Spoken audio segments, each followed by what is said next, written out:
Good morning. Good morning, Commissioners. Chief Moore, Mr. Tifank, Madam Secretary, Mr. Inspector General, in place, Mr. Django, and Mr. City Attorney Carlos De La Guerra, and members of the public. Today is Tuesday, August 16th, 2022. It's 9:30 a.m. This is a special meeting of the Los Angeles Board of Police Commissioners. Madam Secretary, please call the roll. Good morning, Commissioner Briggs. Present. Commissioner Decker. Present. Commissioner Bonner. Here. Commissioner Kalanche. Here. Commissioner Sobroff. Here. Thank you. Let the record reflect that we have a quorum. Also present, we have the Executive Director, the Chief of Police, the Assistant Inspector General, and the City Attorney. Mr. President. Thank you, Madam Secretary. We welcome everyone attending this morning. All public comment will be heard during item 2 on the agenda. We will dedicate a total of 45 minutes to public comment. Members of the public will have 1 minute per agenda item for a maximum of 2 minutes total. At the request of the speaker will be given 1 additional minute for general comment for a maximum of 3 minutes total. Members of the public who participate in public comment are reminded that they can speak to any item on the agenda or a matter within the jurisdiction of the Board of Police Commissioners. Public comment is your opportunity to address the board, so you are free to express your opinion on matters before the board and to generally express when you disagree with other opinions expressed. However, directing your comments to other individuals who have spoken or attacking others who have expressed their opinion shall be deemed off topic and your public comment period will be concluded. Members of the public, if you choose to participate in the public comment portion of the agenda, you can participate in this meeting in one of a number of ways that are outlined on the agenda. At this time, we'll turn to item 1 on the agenda, the report of the Chief of Police. Good morning, Chief Moore. Morning, Commissioner President Briggs, Commissioner Vice President Decker, other commissioners, Mr. Sibley, Mr. Tifank, Mr. City Attorney. As I do each week, I'll speak briefly on our COVID-19 update. I'll speak about significant events, including any officer-involved shootings or categorical use of force crime, our crime picture, as well as our personnel status report. Regarding COVID, as a reminder, these are numbers since my last report, which was on the 26th of July. We now have a total of 6,995 positive COVID tests. Those are both new infections and reinfections, people that experience COVID for a second or third time. That's an increase of 217 cases over the last 3-week period. Within that breakdown, 150 of those cases are within our sworn ranks and 67 within our civilian ranks. For the report over the last 3 weeks, what the department has seen is a continued decrease in the reported COVID test positives. Really, that's decrease has extended over a total of 5 weeks. Based on this information, it's possible that the department, as we've seen other parts of LA County and the region, is in the decline of the most recent surge, which seems to have peaked again on the 21st of July with an average then of 13 cases per day. Currently, the makeup of those COVID cases continues to see, most recently, that fully vaccinated employees make up 81% of newly reported COVID cases. And of the fully vaccinated employees now overall for all COVID cases and any reinfections, fully vaccinated employees represent 57.4% of these cases. There are currently 259 employees who are quarantined or isolated at home due to the recent COVID positive tests. That's as of the week ending the 13th of August. In conjunction with the presumed peak on 7/21 of this past month, we have seen a steady increase in the return of employees, culminating in a significant return in the last 7 days. Currently, we have 259 of our personnel at home, and return to duty has now totaled 5,934. I'm happy to report that we have no hospitalizations of anyone experiencing a COVID infection, and of the 259 that are quarantined, 18 of them, which I believe is the same number as I reported last period, are considered long haul cases. And these are currently being addressed through added medical attention in our efforts as to see these individuals fully recover. Since January of this year, the average return rate for employees testing positive for COVID remains at approximately 9 days. We continue to monitor this closely, and again, I'm encouraged by the recent decline. While the numbers this is still a persistent threat to the safety of our personnel and as well as their families and others. Regarding significant events this last 3 weeks, I want to briefly just comment on the National Night Out that happened in the first week of August, and thank the thousands of community members who joined us in conversation, the meet and greets, the opportunities to talk about crime prevention opportunities, and simply enjoy a summer night out across Los Angeles, whether it be at our stations or parks or other locations. It was an enjoyable evening for many. And while I was out of town, I know a member of our senior staff, as well as rank and file and our captains of command, were out and enjoying the evening together. Second issue I'd like to bring attention to is an important one for everyone's awareness, is that yesterday was the start of LA Unified School District's fall session. And as the first day, we see 540,000 children, young people that are attending school, utilizing vehicles, bikes, buses, walks, various means of transportation. I want to draw particular attention to this because with this sudden and dramatic increase in traffic of young people, the leading cause of death for children under 14 years of age is vehicle accidents, whether they're a passenger riding in their bike or getting struck by a vehicle while walking. These are nationwide figures. Nationwide, 1,080 fatal school transportation related crashes occurred between 2010 and 2019, which is the latest stats available. And of that, 240 school-age children were killed in traffic-related crashes from 2010 to 2019, again, nationwide. The greatest proportion of these deaths occur during drop-off and pickup times, between 7 a.m. and 8 in the morning, and between 3 p.m. and 4 p.m. in the afternoon. Yesterday, a number of our commands working with traffic commands as well as Community Safety Partnership Bureau resources alongside LA Unified School District Police provided for safe passages, as well as patrols both before and after school starts. Those will continue in the coming weeks, as well as our work alongside school administrators and my conversations with Superintendent Alberto Cavallo in regards to how we can collectively ensure the safety of our students, both on campus as well as to and from school. This is a very critical element as we move forward in this fall. And I just ask the public to continue to exercise caution in and around schools, to yield and to recognize that young people oftentimes may find themselves in a outside of a crosswalk or suddenly in a roadway, and the speed of the motorist or the passing vehicle is critical to avoid tragic outcomes. Regards to categorical uses of force, I'm going to briefly discuss a Leary investigation, which is a law enforcement related injury that occurred on the 24th of July. An officer-involved shooting that occurred in the Hollenbeck area on the 27th, and an officer-involved shooting involving an animal that occurred on August 11th. In regards to the first event, which was a law enforcement related injury, on the 24th of July at approximately 12:25 in the afternoon, Van Nuys uniformed patrol officers responded to a radio call of a battery investigation at the 6600 block of Woodman Avenue in the San Fernando Valley. Officers made contact with a female suspect and her husband, later identified as Charlie Jar, a male Asian, 79 years of age. The husband and wife were a subject of the investigation as the wife was accused of striking her neighbor. As the officers attempted to take the woman into custody, Mr. Jar attempted to intervene, became argumentative and combative with the officers. A use of force occurred, which firm grips and physical force were used to control both individuals. Ultimately, the wife, later identified as Miss Arach A. Aryo, now spelling of that is A-R-C-H-A-R-I-Y-O, last name Vera Oyanont, spelling V-E-R-A-O-U-Y-A-N-O-N-T, a female Asian that is 70 years of age. Ultimately, they were both taken, the woman was taken into custody. Mr. Jar also submitted to the officer's directions. Immediately following that, Mr. Jar complained of chest pains and was transported by a rescue ambulance to a nearby location, to a nearby hospital. While at the hospital, Mr. Jar was recommended to be admitted into the hospital by doctor staff for a heart condition.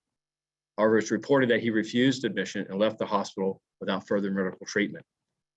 A Van Nuys supervisor responded to the location and conducted what was then considered a non-categorical use of force based on the firm grips and actions of the officers involving both the suspect as well as Mr. Jar. On August 1st at approximately 8:40 in the morning, Van Nuys patrol officers responded to Mr. Jar's residence, again located on the 6600 block of Woodman Avenue, and in an apartment there for a radio call of a death investigation. It was determined that Mr. Jar had died inside his apartment. The preliminary investigation indicated no foul play was involved in the death of Mr. Jar. The Van Nuys Watch Commander notified Force Investigation Division that, however, the earlier encounter that occurred on the 24th. Mr. Jar and the involvement with his death now is now the subject of this law enforcement related injury investigation. Mr. Jar, the report as we understand it today, was never handcuffed or arrested as a result of this incident. His wife was arrested for misdemeanor battery, and there were no injuries to anyone else that I'm aware of. Force Investigation Division will investigate this fully, and this entire matter will be brought before me with recommendations and on the findings of the investigation to this board, and this will be a hearing before the Board of Police Commissioners for your final determination as to the actions leading up to, during, and the aftermath of this event. Second event is an officer-involved shooting involving a hit in the Hollenbeck area that occurred on the 27th of July. Then a Central Traffic Division officer was conducting a collision investigation on Broadway, just south of Avenue 19, when he was approached by a community member who advised him of an individual with a gun walking across the street. The officer visually confirmed the described individual and broadcast a backup request for a 415 man with a gun, providing an individual's description and location. Hollenbeck patrol officers responded to the area and located the individual they later identified as Marcos Antonio Maldonado, a male Hispanic, 26 years of age, holding what they believed to be a firearm, walking north on Broadway Avenue, Broadway, passing Avenue 19. The officers made contact with Mr. Maldonado and ordered him to drop what they believed again to be the firearm. Mr. Maldonado turned and pointed the item at the officers, resulting in an officer-involved shooting. Mr. Maldonado was struck by gunfire and taken into custody. Due to his injuries, a rescue ambulance transported him to a nearby hospital. While at the hospital, the assigned physician pronounced Mr. Maldonado deceased. There were no officers injured as a result of this incident. The item recovered upon further inspection was determined to be a black pellet gun resembling a firearm. Force Investigation Division responded to the scene and are investigating this incident. Pursuant to Assembly Bill 1506, the California Attorney General's Office is investigating and will independently review this officer-involved shooting. The California Department of Justice, California Police Shooting Investigation Team was deployed to the scene and worked alongside the Los Angeles District Attorney's Office, alongside law enforcement partners, including this department, in investigating this incident. The administrative investigation of this will be the responsibility of Force Investigation Division, and its findings will be brought before a use of force board for evaluation recommendations to me. I will provide my report to the Board of Police Commissioners as to recommendations on the tactics use, drawing and use of the firearm, and any other information in regards to the actions that occurred here for your final determination. The criminal aspect of this will remain the jurisdiction of the California Department of Justice. Last item to report is an officer-involved shooting involving an animal that occurred in Harbor Division on the 11th of August. At approximately 50 minutes after midnight, Harbor Uniform Patrol officers were conducting a traffic stop on an SUV. There, inside that vehicle, were 4 occupants. The officers activated their emergency lights to conduct a traffic stop on Hawaiian Avenue, just south of West F Street. As the vehicle came to a stop, the left rear passenger door opened, and an individual exited the vehicle and ran away from the location. As the individual exited the vehicle, it appeared that it was holding an object, an unknown object. Officers maintained their position, utilizing their police vehicle doors as cover. One of the officers broadcast a backup request for a man fleeing with a gun from their location. Seconds later, a gray pit bull exited the rear door of the vehicle. Simultaneously, the officers ordered the other 3 remaining individuals out of the vehicle. All 3 complied and exited and were taken into custody. Within 30 seconds of the traffic stop, the dog unexpectedly charged towards one of the officers, resulting in an officer-involved shooting. The officer discharged his firearm, striking the dog. A search was conducted for the outstanding suspect. However, he was not located. 2 individuals that were detained of the ones remaining in the vehicle were arrested for misdemeanor charges. A 4th individual was questioned and later released. A loaded firearm with an obliterated serial number was recovered from inside the SUV vehicle. The dog died from a gunshot wound and was later removed by the Department of Animal Regulations. There was no officers injured in this investigation or during this incident, and Force Investigation Division responded to the scene, are investigating this. 2 individuals that were arrested and one being cited from the scene involved Jennifer Zavola Ganoa, female Hispanic, 25 years, arrested and cited out for driving without a license. The second individual was George Brito, B-R-I-T-O, a male Hispanic, 26 years of age, arrested for possession of methamphetamines. Transitioning over, in regards to officer-involved shootings, this year we now have a total of 23 in which that occurred, 17 involving a hit, 6 no hit. The individual was not struck. Last year, in 2021 year to date, that number was 25. So this is a decrease of an 8% reduction. Our 4-year average is just over 20. And our fatal officer-involved shootings stand at 10 today. Our number last year at this time was 10, and our 4-year average is 8. Transitioning over to our crime picture, essentially in the last, since we last met, our homicides, violent crime, property crime have all remained relatively consistent, with overall increases in violent crime of 5.5%, property crime of 13.2%, and overall total Part 1 crime of 11.2%. Year to date, as of last Saturday, we have 243 homicides versus 242 last year, so an increase of 1 additional homicide. In regards to shooting violence, we have 900 victims shot this year versus 893 for 7 additional shooting victims. The challenges continue also in our street robberies, with the increases in standing most prominently in firearms related robberies and other violence.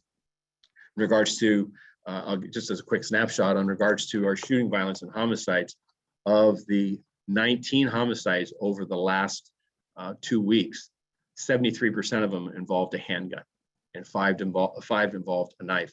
1 was family related. There have been 5 with persons experiencing homelessness, 2 that were gang related, 9 the motive is unknown at this point, or involvement of individuals responsible, and there have been 4 arrests. Lastly, moving over to our personnel status. As of my most recent information is as of the end of July, where we stand at 9,278 sworn personnel, 2,672 civilian personnel, and 411 reserve officers. That concludes my remarks. I'm happy to take any questions or comments. Thank you, Chief. Commissioner Sobroff, I'll start with you. Do you have any questions for the chief? Chief, we sort of dial it back to this summer. What do you see this summer? How's this summer been going so far? I guess 6th Street Bridge throws everything upside down, but generally, how do you see the summer? So we had a better July in regards to the number of homicides we had this city versus last year, and we actually picked up some ground. In the last report I had with you, we actually had a year-to-date reduction, but the number was small. I think we had 4 fewer homicides than we had the year before, year-to-date in my last report to you 3 weeks ago. As I said recently, that number is now +1. So in the month of August, we've had a terrible month in the sense of the number of homicides. We've seen an increase this year over last year. I'm looking through trying to find my numbers here. Year-to-date homicides with 244. We've had, as of this last, the 15th of August, we've had 5 additional homicides this year versus last. Now, July, we had 8 fewer homicides than the same period last year. June, 2 fewer. And May, 1 fewer. So there was a slowdown in the number of homicides. There's also a slowdown in the number of shooting victims in July, with 10 fewer shooting victims. But it's a mixed bag, because in June, we saw an increase of 19 shooting victims from the previous month, and May saw an increase of just 1, but April had 33 additional shooting victims. So that's why essentially I'm calling, assessing that our shooting and homicide violence is essentially flat or consistent with where we are last year. Now we're following trends in the region, and the Sheriff's Department actually has a reduction in homicide this year versus last, but we're also looking at violence in other major cities across the country. And our experience is similar to other major cities. Our work is important here is that we work with our gang interventionists, our preventionists, that we're doing everything possible to solve these violent crimes and bring these responsible individuals before the criminal justice system. I want to give a quick snapshot that when we look at shooting violence and crime overall, that in stark contrast is our Community Safety Partnership Bureau. At those 10 sites overall, violent crime is down 58% this year versus last. Property crime is down 46%, and overall Part 1 crime is down 51%. When we look at the underlying success of that, we believe that the community safety action plans, that the resident advisory committees, that those partnerships, collaboration, that those dedicated officers that are there working to bring in other resources, and the partnership with gang reduction, youth development interventionists, as well as prevention specialists, and getting resources to improve the resilience of those neighborhoods and to have those neighborhoods work effectively with us and us with them to reduce the instances of violence and property crime and overall crime and improve the sense of safety, again, is in stark contrast to these other trends that we see. Now, violent crime across the region, particularly here in the city, firearms continues to be our most pressing issue. For instance, when you look at the overall increase of robberies of 19.6% year to date, that's a stark number. That's a substantial number. But in reality, if we look back to 2019, pre-COVID, we're actually down about 20 fewer robberies this year than last year. The stark difference is the number of robberies involving firearms are up 60% from that same period. So the violence that we're seeing is, my assessment, is that the ready availability of guns and access to those guns is a huge driver, both for the violence that we see in homicides and shooting violence, but it also extends to road rage. When we see this year, the increase that we've seen in road rage incidents across the city, the number involving firearms are up substantially. I believe they're up more than 25%. So the presence of firearms in our communities, the ready accessibility to that is why it's critical that when we do our efforts to stop the trafficking, to identify the ghost guns and those that are being manufactured and given to individuals who have no right to have those guns. And by the way, 1,058 of those such guns, those ghost guns, have been recovered year to date of the 5,086 firearms that have been booked into our custody this year to date. So getting guns off the street, trafficking, holding those accountable with gun enhancements when they commit robberies. I'm happy to report the district attorney's office is filing gun enhancements on such cases. When gun violence is involved in the underlying felony or other instances, they're now applying those enhancements, and courts are taking greater action and holding them accountable and keeping them out of the streets from perpetuating further violence on others. Chief, you've just described stark, clear situations, one good and one bad. And so my final question is, on the good one, the community safety partnerships, those numbers are remarkable. And they're universal every place they go. So we, meaning law enforcement and the communities, have found an answer.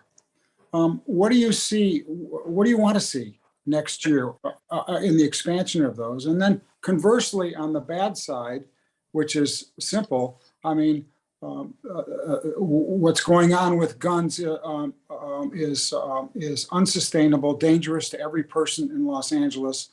And what do you want to see happen there? Short run in both. These are both very, very clear and remarkable comments. So, yeah, community safety, thank you. Community safety partnership, the DNA of that is actually transcends itself throughout this organization. When we look at the elements of it in regards to community engagement, of partnership, of collaborations, of problem solving, of local cops getting to know the residents and those that are in the community and working together in the shared responsibility of public safety. And when we can dedicate resources to that, we see results, not just in CSP sites and those 10 sites, but across the city. And part of this representation here is our ability to scale that with the resources that we have.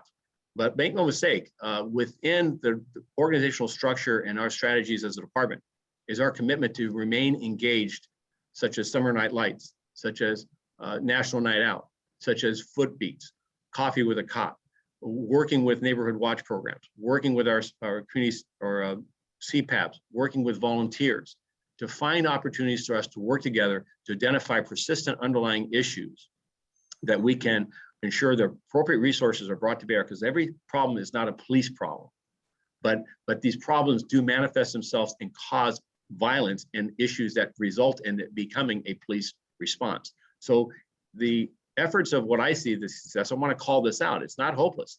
We can see success in some of those previously dangerous and violent plagued communities in our city for generations. It is a remarked shift because we have the ingredients. We know what works. It's a matter of staying true to those engagements, as well as recognizing that there are opportunities in the city within LAPD today with our existing resources.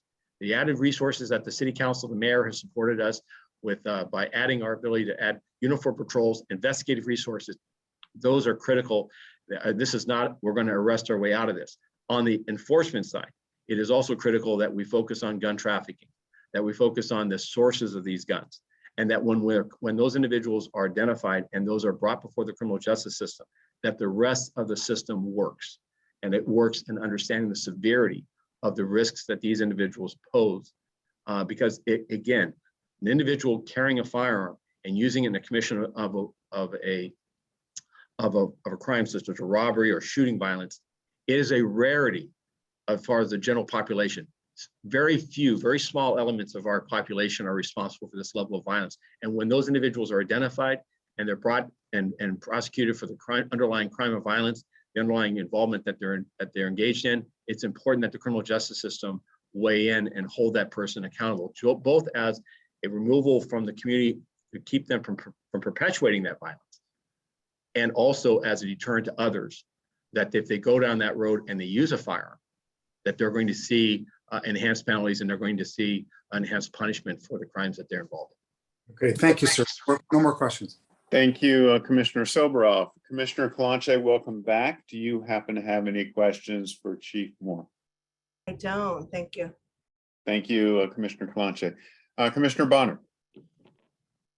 Yes, please.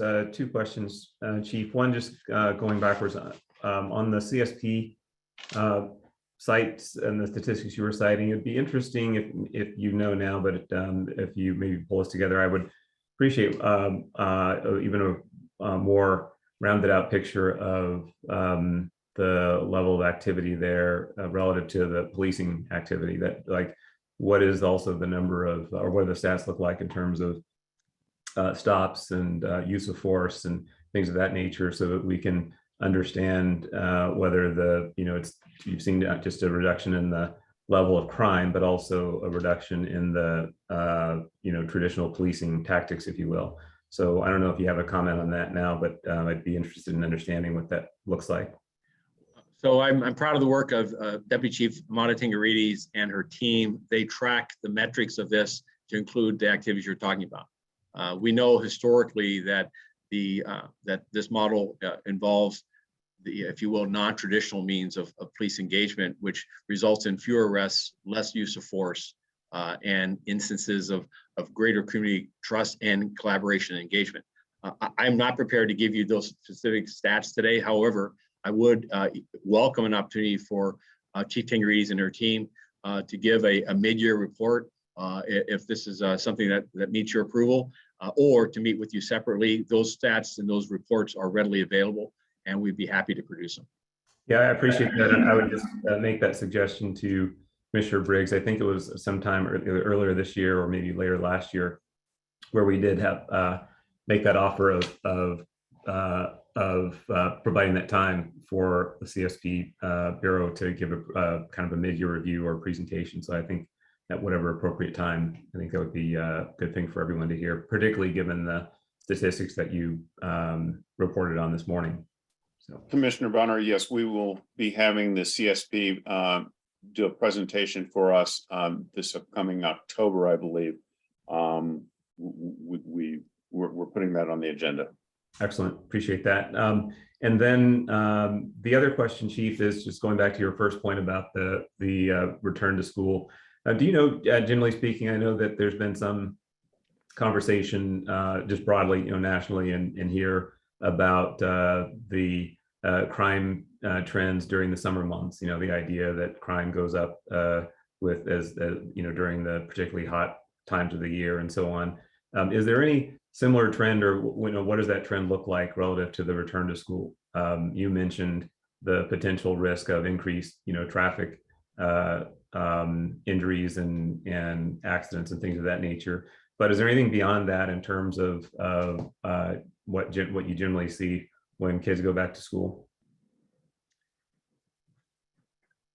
I want to base my remarks on, I don't have stats for this summer. I'll talk more globally that juvenile crime is down as a reality for which I'm grateful for, both here in Los Angeles and more broadly in many places across the country. There's some exceptions to that. For instance, in Chicago, they're having a substantial increase in juvenile related crime, particularly in carjacking. But generally the summer months, the fall as school starts, we see some increased risks of burglaries and break-ins into school facilities off hours, because now there are books, school supplies, computers, and so forth. They become a target, if you will. We work closely with the LA Unified School District Police, working with them and understanding both responses to calls for service. There are many alarms, locks, and protective measures to safeguard the property at these locations, but obviously, the facilities of LA Unified are vast and spread across a very large region. We also not only respond, we also incorporate those in added patrols and look for spikes or series in regards to burglaries or break-ins. So those off hours.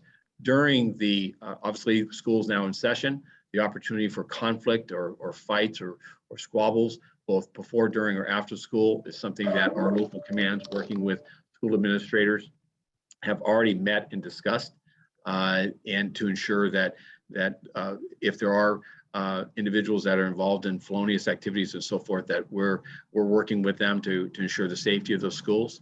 And so I would just say, most broadly, that's the nature of the snapshot, if you will, of what we're looking in the next 3 to 5 months is, again, some risks of these facilities off hours, and certainly the assurance of safe passages wherever possible to and from, some added traffic uniform ability to get parents and others to abide by traffic controls and laws so that people are safe. And then lastly, campus violence. Should it occur, how are we supporting LA Unified School District police in regards to ensuring that we protect the victims and everyone involved with it. Right, okay. Just lastly, because things like the 6th Street Bridge mayhem and the street takeovers, those are by and large older, people in their 20s, 30s. They're not high school kids, for example, that you're seeing in a significant way in those kinds of activities. Is that accurate? That's correct. Appreciate it. Thank you very much, Commissioner Briggs. Thank you, Commissioner Bonner. Commissioner Decker. Thank you, Commissioner Briggs. Chief, can you provide us an update to SNL thus far?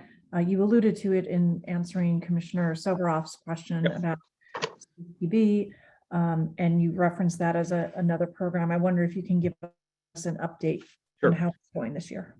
So thank you. It's a great opportunity to do that. We're about the midway point. We started on the 13th of July, 4 nights a week across more than 40 sites across Los Angeles.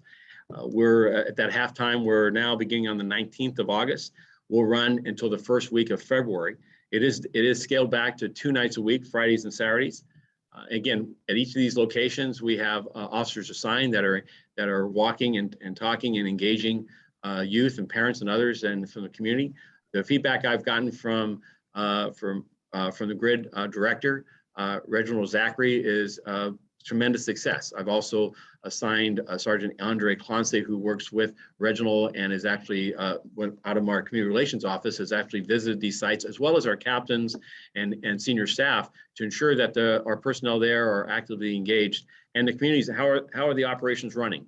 I'm grateful that the work of Grid in acquiring, working with Rexon Park, the needed personnel of volunteers and staffing so that they could hold activities at these sites, and that they could be games and other activities and food and just entertainment that allows people to have a good summer night out and to have it in a safe environment. As to instances of violence or crime or turmoil, I'm not aware of any instance of that.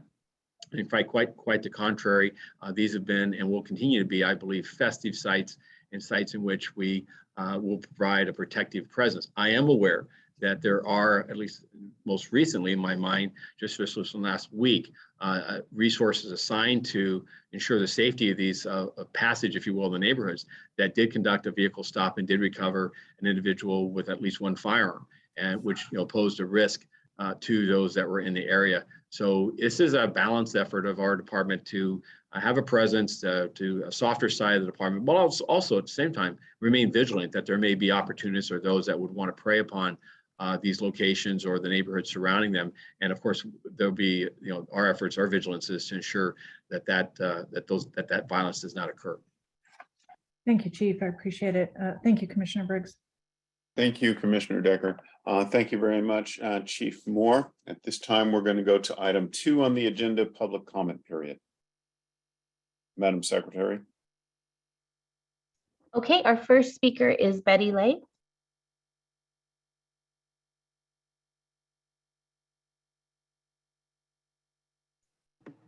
Good morning.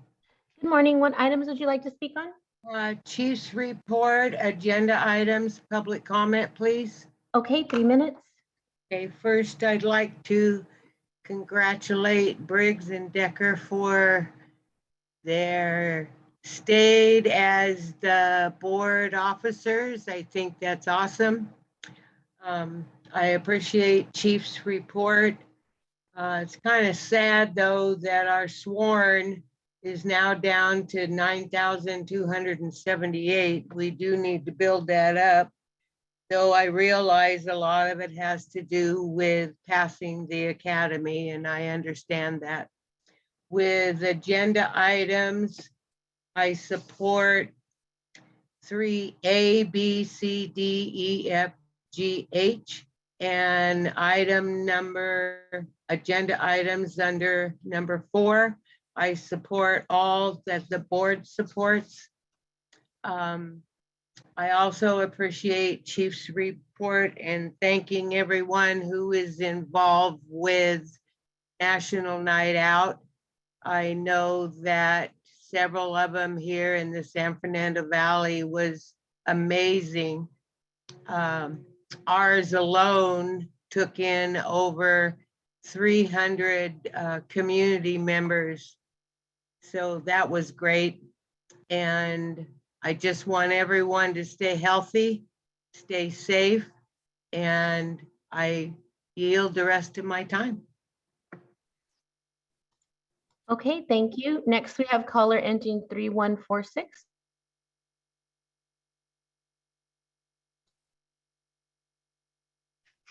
Hi, Hi, what items would you like to speak on?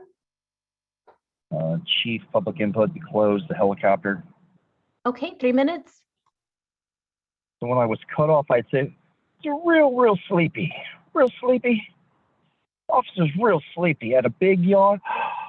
Oh boy. So officer, now I wasn't mocking the officer. I was mocking the commission. The officers can only do what the commission allows. So if you allow these officers to keep working other jobs where they're all, real sleepy and tired, you wouldn't let the helicopter, I said this the last time, you wouldn't let the helicopter driver drive around sleepy and yawning. Today there's a chokehold on the closed session and it's not a chokehold. Not a chokehold. So the idea is that that they're sleepy, that they're overworked. I keep hearing you don't have enough police officers. They're overworked, and I said this is not true. That is not true. They're working other jobs and are sleepy. So the idea that you don't have enough police officers is not true. They're overworked working other jobs. Now, one thing that you can't seem to control is if you could get crime to drop 50%. Do you know you have enough officers to deal with crime? If crime dropped 50%, you have enough officers to do the job. So what's the problem? I think it's because they're working other jobs. I'm not mocking the police officers.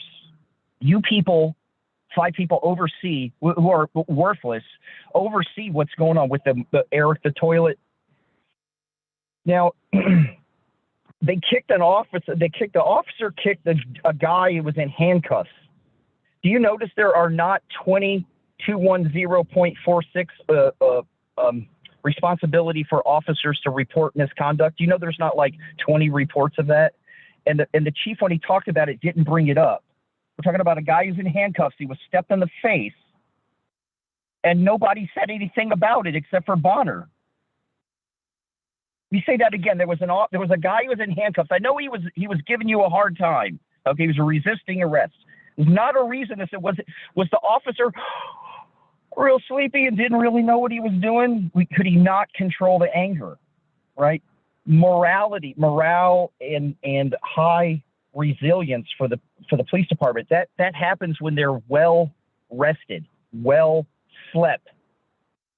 Okay, and it's like a bus driver shortage, or there's a shortage for priests in the church, and they just move priests around, or they're trying to come up with bus driver shortages. If you could get the crime to drop 50%, we have enough officers. And my question is, Okay, thank you. Next, we have Rolo Damasi. Good morning. Good morning. Can you What hear me? items? Yes, what items would you like to speak on? All of them, please. Okay, 3 minutes. So I'd like to talk about the COVID vaccine mandate with these experimental shots. I'd ask the commission if they'd have their pens ready to write down some information, because I'm going to give you some cases to look into and hopefully get back to me next week. First, the SEC filings for both Pfizer and Moderna. I'd like for you to look those up and see that they were actually patented as gene therapies, not as vaccines. They were sold to the public as vaccines. They're actually gene therapies. The next definitions for these 4 following terms: therapy, treatment, vaccine, and injury. Also, those definitions, if you can look up the CalGENA Act, which is the Genetic Discrimination Act for California, both Title I and Title II. And then just the CDC's own information, where they have said that these shots do not prevent COVID. They do not prevent the spread. They're merely meant to lessen the symptoms. After that, I'd like you to look for the case, the Utah case involving Dr. Greiner. That will lead you to the Supreme Court case of Cruzan. And I'll give you the Utah case is Greiner, Griner, and the Cruzan case versus Missouri, which is Cruzan. It is a Supreme Court case. Most of you are probably familiar with the falling out of this case, which it was the first right to die case in the country. That's how we get our advanced healthcare directives out of there. Basically, in a nutshell, what that says is you have the right to refuse medical treatment. With that being said, these shots, as they're calling them vaccines, are patented as a gene therapy. If you look at the definition of therapy, it is not a vaccine. It is a medical treatment. By Supreme Court law, and also your 14th Amendment, and also 5th and 10th, you cannot be forced to receive a medical treatment, any medical treatment. Therefore, these mandates are illegal and immoral. They do not stand because these are not considered vaccines. They were not FDA approved. And as a matter of fact, the only FDA approval were Comirnaty and Spikevax, which are not available in the United States. So no one can abide by this mandate. So I ask that this commission look into those following cases, those terms, and then determine whether this mandate is legal or not. You also might be interested in the $10 million case with the Chicago Hospital and the Liberty Council, in which people were denied their religious exemptions. I hope to hear back that you've looked into these, and I thank you for your time. Okay, thank you. Next, we have W. Blower.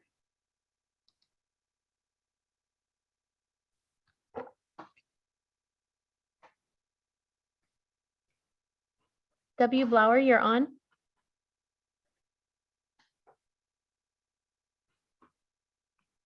Okay, we'll come back to W. Blower. Next, we have Q. Jean-Marie. Good morning. I'd like to speak to all of the items, please. Okay, 3 minutes.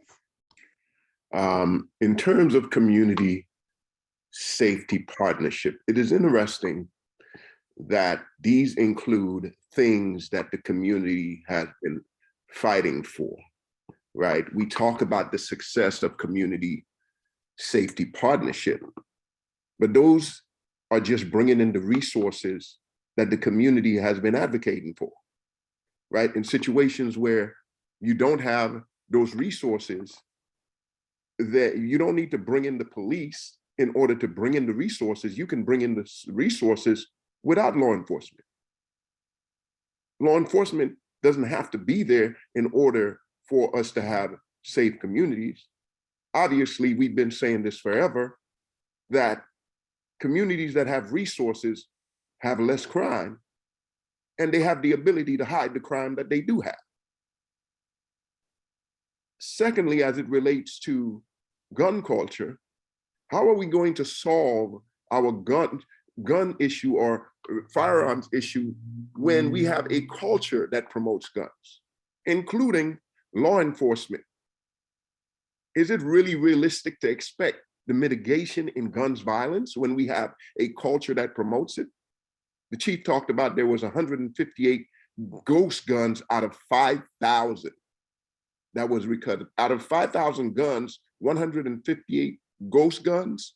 So clearly, the issue is that people who are able to purchase guns legally, and folks can purchase all the guns they want, but don't try to say that we care about gun violence when almost every person in this nation, I mean, so many people have guns. So just simply having a gun doesn't mean that you're criminal, or at least according to this nation, right? And as it relates to resources, again, we just saw a report where 1/3 of all housing in this nation are owned by corporations, the same corporations that, by the way, fund the police department. And so as we're destabilizing communities by kicking people out of housing, crime is rising, and we're saying, oh, violent crime is rising, but not only that, robberies and things where people are trying to get resources is rising. At our church, someone stole a $1,000 generator last week, right? But how do we resolve that? Do I call the police and say, well, put this person in jail? No, we need to deal with the environment in which we're living in. And it's not always picking on one issue. Okay, thank you. Next, we have T. Hello, Hi, what items would you like to speak on? all of them. Please. Okay, 3 minutes. Power and strength to the families impacted by police violence. So 25, if I'm correct, 23 people have been shot to date, 17 which were hits, 10 which were fatal. It's really disgusting how this commission has no regard for life. Two of the people that more discussed were elderly, old people. senior citizens, that y'all were called to a complaint, but the elder woman was taken into custody and her husband died as a result to y'all probably manhandling and escalating and everything you do. He died. Secondly, his report, y'all thought the person had a gun, allegedly, again, had a gun, allegedly, again, had a gun, shot and killed a man, and he didn't have a weapon, again, unarmed. Y'all keep mistakenly and allegedly saying people have guns and weapons, and at the end of the day, you shoot and kill them, and they don't have them. You have no regard for life and just talk about people's lives like they're statistics. It's really disgusting. It's just unconscionable how many people get shot. Police do not prevent crime. Y'all don't prevent a damn thing. City council, the mayor keeps approving more money for y'all, for more police.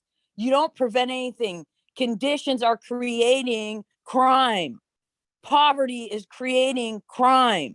We need resources, just like the pastor said.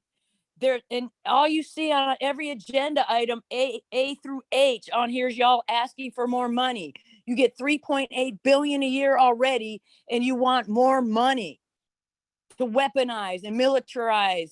You know, we need resources in Black and brown communities, not more police, and you don't prevent anything. And keep the police out of our schools. In one hand, you're talking about, you know, protection for kids getting to school, yet you want to be in our schools, policing Black and brown children, harassing and targeting them. We want you out of our schools. We want you out of our hospitals. We want you out of our traffic stops. We want you out of our housing. We want you out of our lives. We want resources, food, and education, and mental health services. This is just and why were you all on a break for 2 weeks? Why was there no commission meeting for 2 weeks? 45 minutes isn't enough for public comment. Where's the in-person meeting? And defund the police. Okay, thank you. We'll try W. Blower again. Can you hear me? Hi, yes, what items would you like to speak on? All of them, please. Okay, 3 minutes.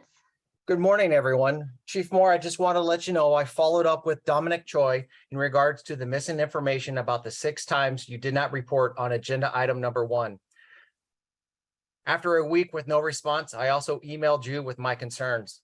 On August the 10th, I did receive an email from the City of Los Angeles Public Records Portal to log into the California Public Record Act to fulfill this request, and I'm still currently waiting. Chief Moore, I feel like I've been stonewalled.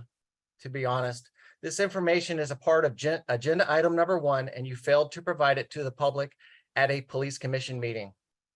I think it's time for you to be transparent with these numbers so the public can see the trends within your department.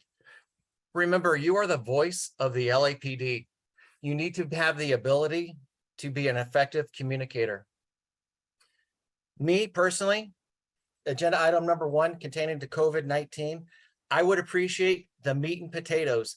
I don't need the overwhelming numbers because it gets confusing and it's harder to track and it limits your ability to be an effective communicator. As of today, year to date, using numbers that the chief of police provided, the vaccinated have tested positive 74% of the time versus the unvaccinated. I challenge each and every one of you to review these police commission meetings and do basic math and look at what the chief reported on the COVID items and get the correct number. I would like to point out some recent articles. The first one can be found at thefirstlight.com. It's about a military doctor by the name of Teresa Long. She has testified under oath that data is showing that deaths of military members from the COVID-19 vaccinations are exceeding deaths from COVID-19 themselves. The next article is published by the Daily News on August the 13th, 2022. The title is Mask Mandates Does Not Work Against COVID-19, says doctors from USC and UCLA. These doctors consisted of clinical professors and epidemiologists. Like the CDC mentioned last week, they loosened its COVID-19 guidance based on their data and science. The CDC is no longer differentiating between the vaccinated and unvaccinated. Yes, this is the same agency the mayor was guided by when he addressed the city of Los Angeles on July the 27th, 2021. I want to explain conformity and morality. Conformity is doing what everyone else is doing, regardless of what is right. Morality is doing what is right, regardless of what everyone else is doing. Thank you for taking the time to listen to me today, and I yield the rest of my time. Okay, thank you. Next, we have Hamid Khan. Hi, can you hear me? Hi, yes, what items would you like to speak on? All of them, please. Okay, 3 minutes. So here we have today item 4E, which is speaking about creating an expanded surveillance bureaucracy and reporting and evaluation of information and surveillance technology. So let's look at the process for a minute. That what you have is that this is for the supposedly for the community to participate. This is for the community to know better as to what's going on.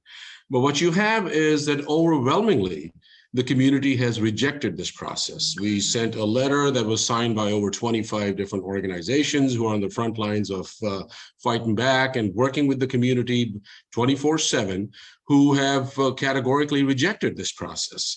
And what's even more almost amusing to the point is that back in April 15th, in April, when the after action implementation report process was released, it was stated that that you had brought in Brian Hofer from Oakland as a consultant, and then he had presented the ACLU CCOPS model as a framework, and then the ACLU itself sent a letter to the commission in November 2021, rejecting the use of that framework by itself. So let's look at it. The framework was created by an organization that rejects it.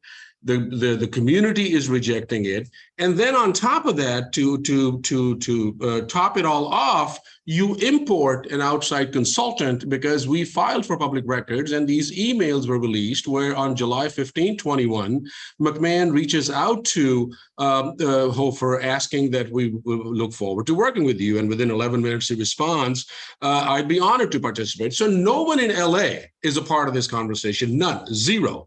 And then on September 10th, 2021, Randy Goddard, who is the LAPD commander and assistant commander of information, sends an email to Hofer saying that we need a community representation because the chief of the police has asked that each of the group leaders request one community member that participated in the group's recommendation to present with the group leader.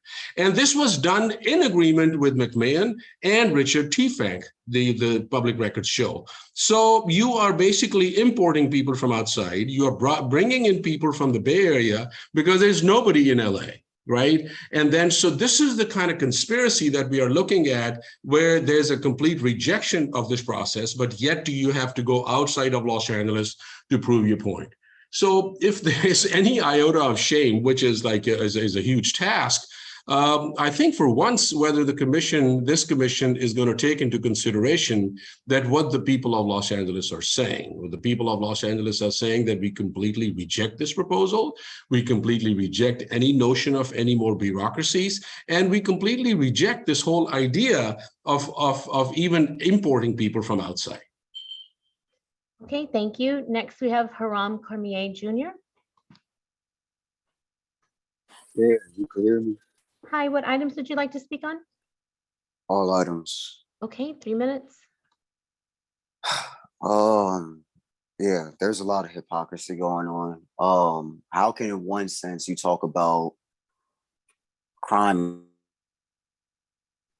and all of that, and how people going on a rampage in the streets, and it's been like this for a long time, but on the other hand, we have the LAPD. We still don't know what happened to the guns that were stolen. From my recollection, you had some of your officers involved in that investigation, top heads of your organization. And we've known for a long time that the LAPD has a very long history of planning stuff on people. On top of that, we talk about street robberies and all this nonsense that's going on. But the real robbery is the LAPD steals like what, $8 million from us per day. That's the robbery I'd be concerned with, especially seeing is that you would unleash a bloodbath on us every year. You guys said last year the number was like what, 8? This year it's already at 10, and it's probably going to be exceeding that number, seeing as that we're only in August. So I don't know. That doesn't make sense. And to anybody with an actual critical, reasonable, and logical mind, and an unbiased mind, there are some hypocrisies in your stance that definitely are glaring.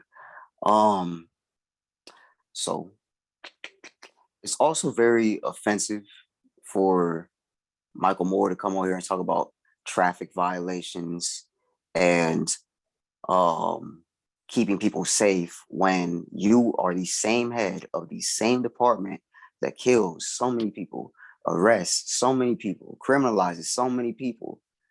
It doesn't make sense. On top of that, let's look at the city budget. How much money is given to the police versus, I don't know, transportation?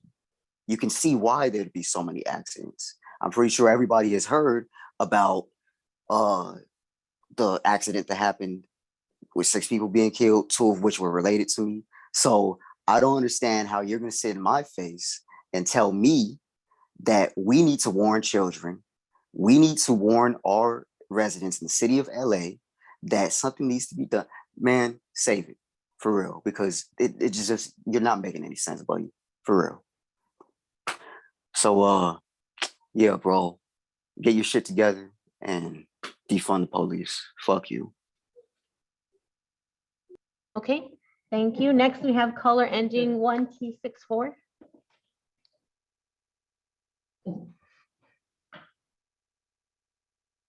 Hello, can you hear me? Hi, yes, what items would you like to speak on? The police report and public comment. Okay, 2 minutes. I'd like to tell the police again. Again, we have no communication with our community policing at all, and this is out of Foothill Division. We are constantly having problems with illegal vendors in prohibited areas, and that is other crimes starting to see that area also. So this is just going to multiply. Once you allow one crime to happen, the other crimes are going to follow. So we're not getting any help from Foothill Division. I don't know if it's being lied. The police chief or the commission can't get involved, but there is a problem. We've had shootings at over by Handsome Dam. We've had shootings over in Sunland, Tahunga, where somebody was just shot in their car. We need to know what's going on, why things are not being done properly.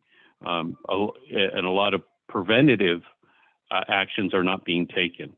And we're pleading. I mean, we support the police. We want them to have these resources, but we want the resources to be accountable.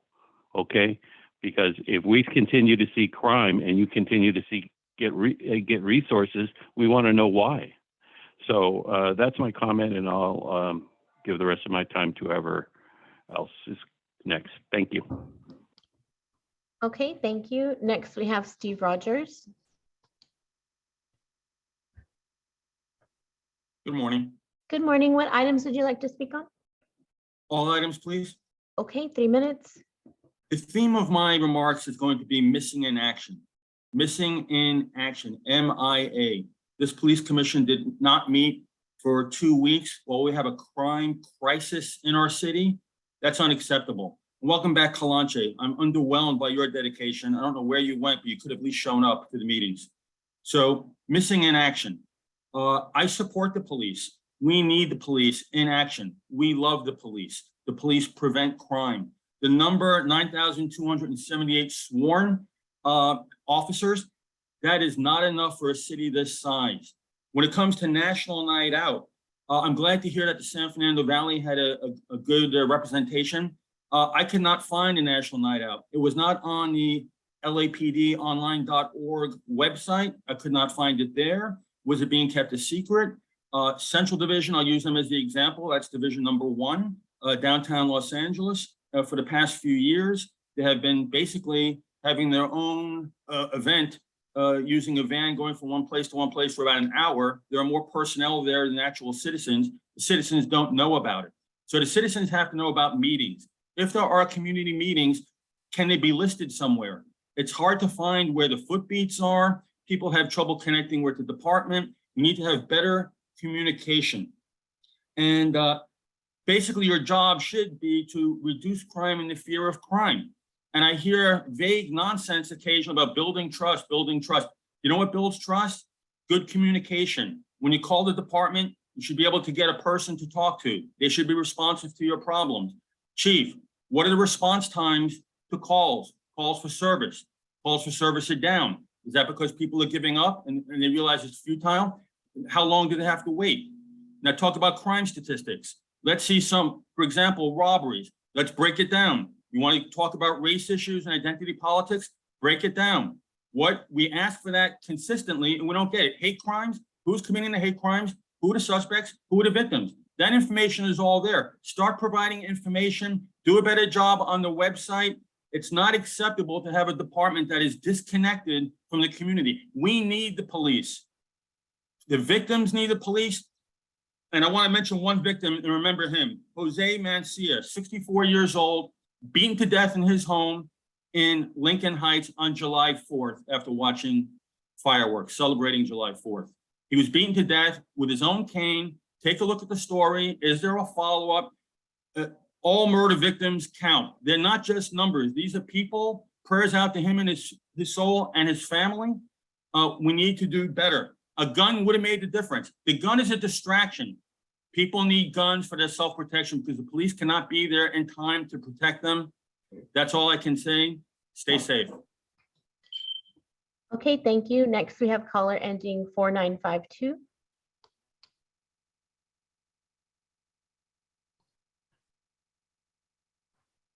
Caller ending 4952, you're on.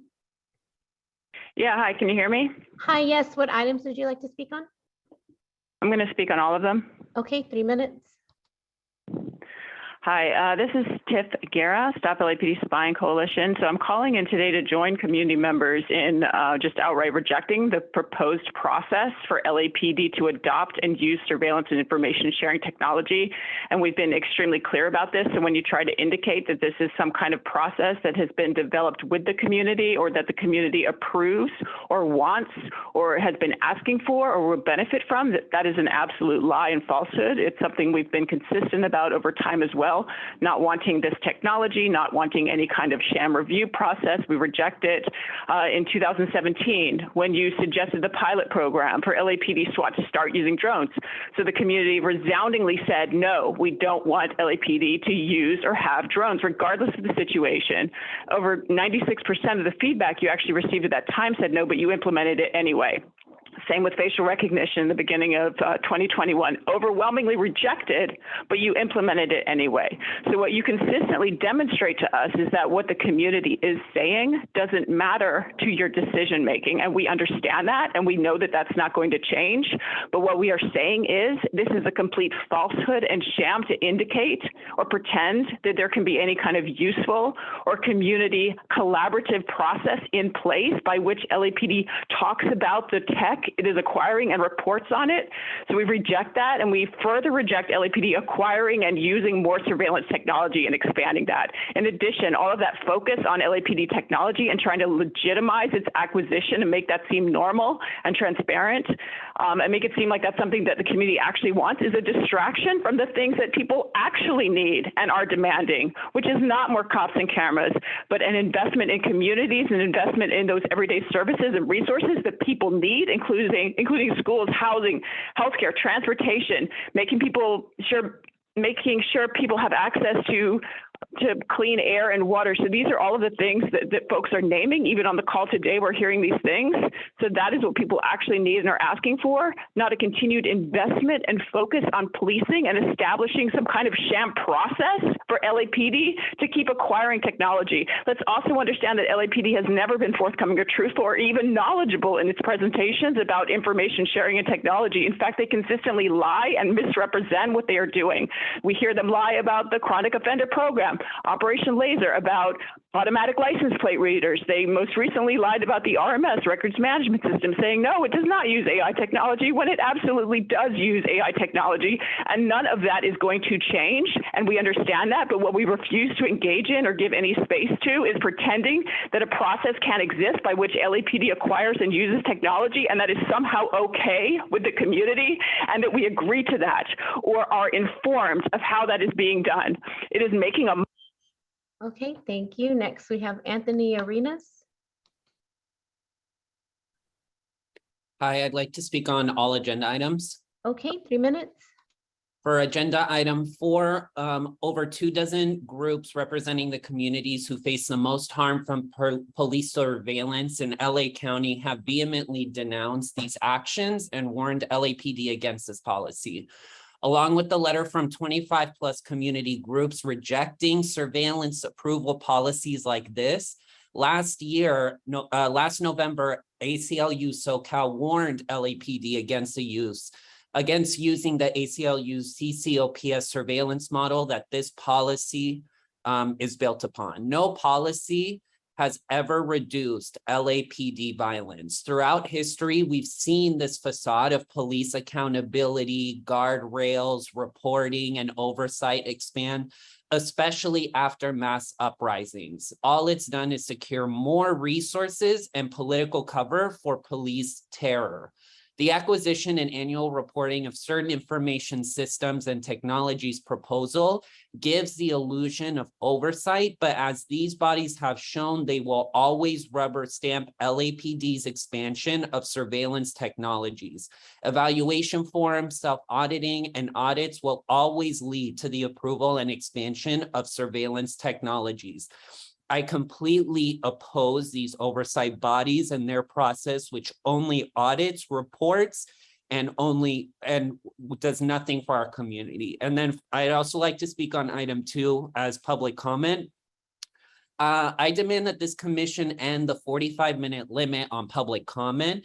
It's an unreasonable amount of time for a city as large and as troubled as ours. This limit, much like the recent cancellation of a month of meetings, is a laughably and insultingly transparent effort to stifle the people's voice. I also demand that this commission resume in-person meetings immediately and maintain a virtual option to provide public comment.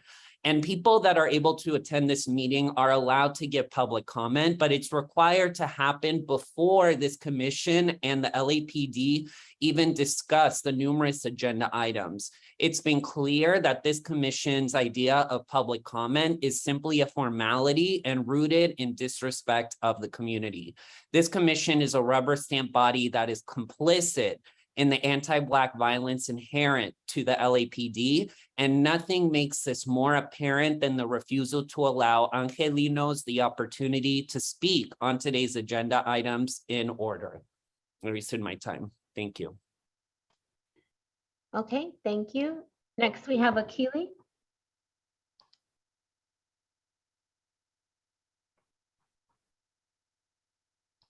Hello. Oh, hi, what items would you like to speak on? The chief report and public comment. Okay, 2 minutes. I want to just start out by saying that this police force for years has talked about de-escalation and never practiced it. I was reminded that one of your past chairs of the committee had a special report on de-escalation. It was borderline meaningless. And so if you look at the murders that have been happening now, and of course, they had guns when in fact they didn't. And the people who didn't have the guns and who were shot and or killed are being charged. That is an absurd approach. This concept of de-escalation, which this department does not use, does not engagement, but verbally makes reference to, is a classic example of not only the hypocrisy and the contradiction within LAPD, it's a classic example of the willingness to lie, just openly and publicly lie, just stating that there's some de-escalation policy. And because there is no real acceptance of the policy, we wind up getting killed. Mr. Pettis, who was shot by police in Lemert Park, in Africatown, is an example of that. He didn't have a weapon, and because we are seen as threats, then you open fire, you shot first and then ask questions later. The question now of accountability for those officers, the accountability for the use of force first, and the whole question of, and Commissioner Briggs, you were supposedly dealing with, because the mayor asked you, to look at accountability, is borderline useless. And so I think that the commission needs to step up, and we need to do away with these 45 minutes and meet back in person. I yield the rest of my time. Okay, thank you. Next, we have Mohammed Tajzar. Thank you. Hi, what items would you like to speak on? 4E, please. Okay, 1 minute. My name is Mohammed Tansar, and I'm with the ACLU of Southern California. I'm speaking to oppose the adoption of the Department's Surveillance and Technology Acquisition Policy. So we submitted a letter to the Commission on November 18th outlining the reasons for our position on this policy, and I'd refer the Commission to that letter. In short, we don't believe the Department can be trusted with surveillance tech, and no amount of internally enforced policies on their use will change that. At bottom, the ACLU of Southern California believes that the city should invest and devote public dollars, time, and energy into supporting our most vulnerable neighbors, not policing them. So I'll end briefly with a quote from our letter. The ACLU of Southern California believes that the only way to protect the community from the unfettered use of surveillance that will inevitably be used to disproportionately target Black and Latinx people is to prohibit the LAPD from obtaining these technologies in the first instance. This is the only conclusion that can be drawn from the historical and present day practices of the LAPD. Thank you, and I urge the Commission to oppose the adoption of these policies. Okay, thank you. Next, we have Paula Khan. Hi, everyone. My name is Paula Khan. I recently graduated from the Johns Hopkins School of Public Health, where I studied violence prevention, and I was working on a research project reviewing law officer-involved shootings that have transpired over the past few years. Today, I want to speak on items 4E and 4F to talk about how public health can offer solutions moving forward. And I just really want to highlight that there hasn't been a meaningful democratic process that has undergone, that has centered the communities that are most affected by violence. They should be centered in this process. And there are certain tools that we can turn to, such as health impact assessments. So I would really encourage the Board of Police Commissioners to look to health impact assessment processes and also participatory community-based systems modeling processes to ensure and guarantee that those who are most directly affected by armed violence, by crimes, are at the forefront, and that there's also an inclusion of all community stakeholders, including community-based organizations that are leading the call for police accountability in the city of Los Angeles. We need to be focusing resources on food security, water security, housing security. We literally cannot afford more military technology because we know that military technology does not reduce violence, it escalates violence. I study violence prevention as a public health crisis. I've been arrested by LAPD and I was disappeared for 5 hours when I was cop watching in 2020, when I was watching police officers enforce 4118, Municipal Code 4118 at the Union Station Metro stop, and it's not on the public record. I was given a citation, but I was just disappeared for 5 hours and I wasn't even given enough time. I wasn't even given the opportunity to share my testimony at City Council in the past 2 weeks. All of this to say is that I've witnessed how criminalizing poverty wastes our resources on militarized response. It traumatizes people that are trying to hold police officers accountable when they enforce the criminalization of poverty in racist ways. And what we really need is to provide people with resources, with housing, and ensuring that basic needs are met. I've done research on how green spaces and access to food and food security are directly correlated with crimes of poverty. So what we really need to be focusing on is food security and housing security, not more military equipment, and public health practitioners should be facilitating this process, not militarized personnel. So please put public health at the forefront of this discussion and look to health impact assessments and community-based participatory systems modeling processes. Thank you. Okay, thank you. Next, we have Zach Sherwin. And Madam Caller, Madam Secretary, this caller is the last caller. Thank you. Okay. Thank you, Madam Caller. I'll speak on all agenda items. Okay, 3 minutes. We've asked you numerous times to tell us who's on deck to speak next. It's a small change on your part that would make this meeting significantly more user-friendly. By refusing to reinstate this courtesy and failing to tell us why, and failing to acknowledge repeated requests to do either of those things, this board doubles down on its culture of petty and hostile opaqueness. Stop making us give comment at the beginning of the meeting before we hear what everybody has to say. Remove the 3-minute limitation. Make enough time so that everyone who calls in gets to speak. Meet in person like City Council does. If you're going to skip 2 consecutive meetings, tell us why. And don't scowl disgustedly when community members are talking to you. No discussion from any of you about the fact that the LA Times published an article this weekend called "Accusing a Cop, One Woman's Journey Through the LAPD's Secretive Discipline System," or an article on August 9th called "They Were Unarmed When Police Shot at Them, Then LAPD Pushed for Weapons Charges," or an article in LA Taco, which I'm sure you all read religiously. Nearly 2/3 of $1 billion of LA COVID relief funding went to police and firefighters' salaries. I'd be interested to hear any of you say anything about any of those stories, but it's as if they don't exist. Are you afraid to acknowledge them? Do you think it betrays weakness? Have you learned nothing from 8 Mile? You own the potential criticism by naming it in advance. Item 4E. Over 24 groups representing the communities who face the most harm from police surveillance in LA have denounced the mass surveillance technology policy you'll be rubber stamping today. The intention of this policy is not to be transparent or to build trust with the community, but rather to secure cover for LAPD's violence and racism while smoothing and speeding up the process by which surveillance technology is acquired. And here you are about to vote on it and send it sailing through. Nobody in the community has been asking for this process. Shame on all of you again and again. Item 3F. Why are you approving a $500 holiday party donation in August? Turning to public comment.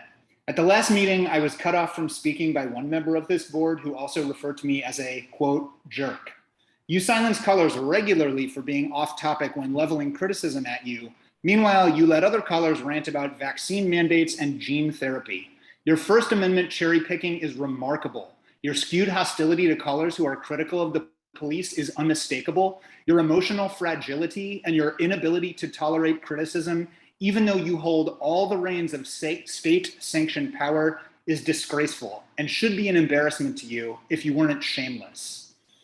If I've ever seen a group of people who are supposed to be adults fail so profoundly, I am like these right-wing extremists with regard to District Attorney George Gascon, because I cannot recall. With that, I yield the rest of my time. Thank you so much for the opportunity to address all of you. It's always a pleasure week after week, and I just feel so heard by this board. Thank you, Madam Secretary. That was the last call. At this time, we're going to item 3 on the agenda, the consent agenda items. Are there any? Can I interrupt for a second? Yes, Commissioner Clanche. Could I request the contact or the name of the public health professional that spoke? So maybe Mr. T-Fank can track that down for me. Maybe like 2 callers ago. Yes, you just did, and Mr. T-Fank will look into that. Thank you. Thank you. Thank you. At this time, do any commissioners have any questions concerning any of the consent agenda items? Seeing none, I move that we adopt all of the consent agenda items. Is there a second? Second. Motion been made and seconded. All in favor, say aye. Aye. Aye. Motion carries. This time, we're going to go to the regular agenda items. Item 4A, and we have Police Administrator Trina Unzicker come forward with respect to the annual audit plan. Good morning, everyone. The report before you effectively has 2 components. The first is the annual audit plan for the years 2022 and 2023. 2022 represents a continuation of Audit Division's theme for 2021, which was to examine topics that hadn't typically been explored in the past through audits. 2023, on the other hand, is more of a back to basics approach. All audits and inspections that Audit Division has done in the past. Most of these projects were ones that were required under the consent decree. And you'll note, if you take a look at the last time that we performed these audits, in some cases, it's been a few years since we've revisited these topics. We did have a discussion with management and determined that because it has been so long since we've visited some of these topics, it's time to go back and take a look at the department's compliance levels and make sure that they're continuing to remain high, which is the reason that many of these topics had not been examined. The second component to the report before you is our annual Audit Division Charter. We typically revisit this every year and update it depending on whether there are any changes that would be recommended. That sometimes happens in conversations with commands and sometimes happens in conversations with management. We do have a few significant changes to the charter.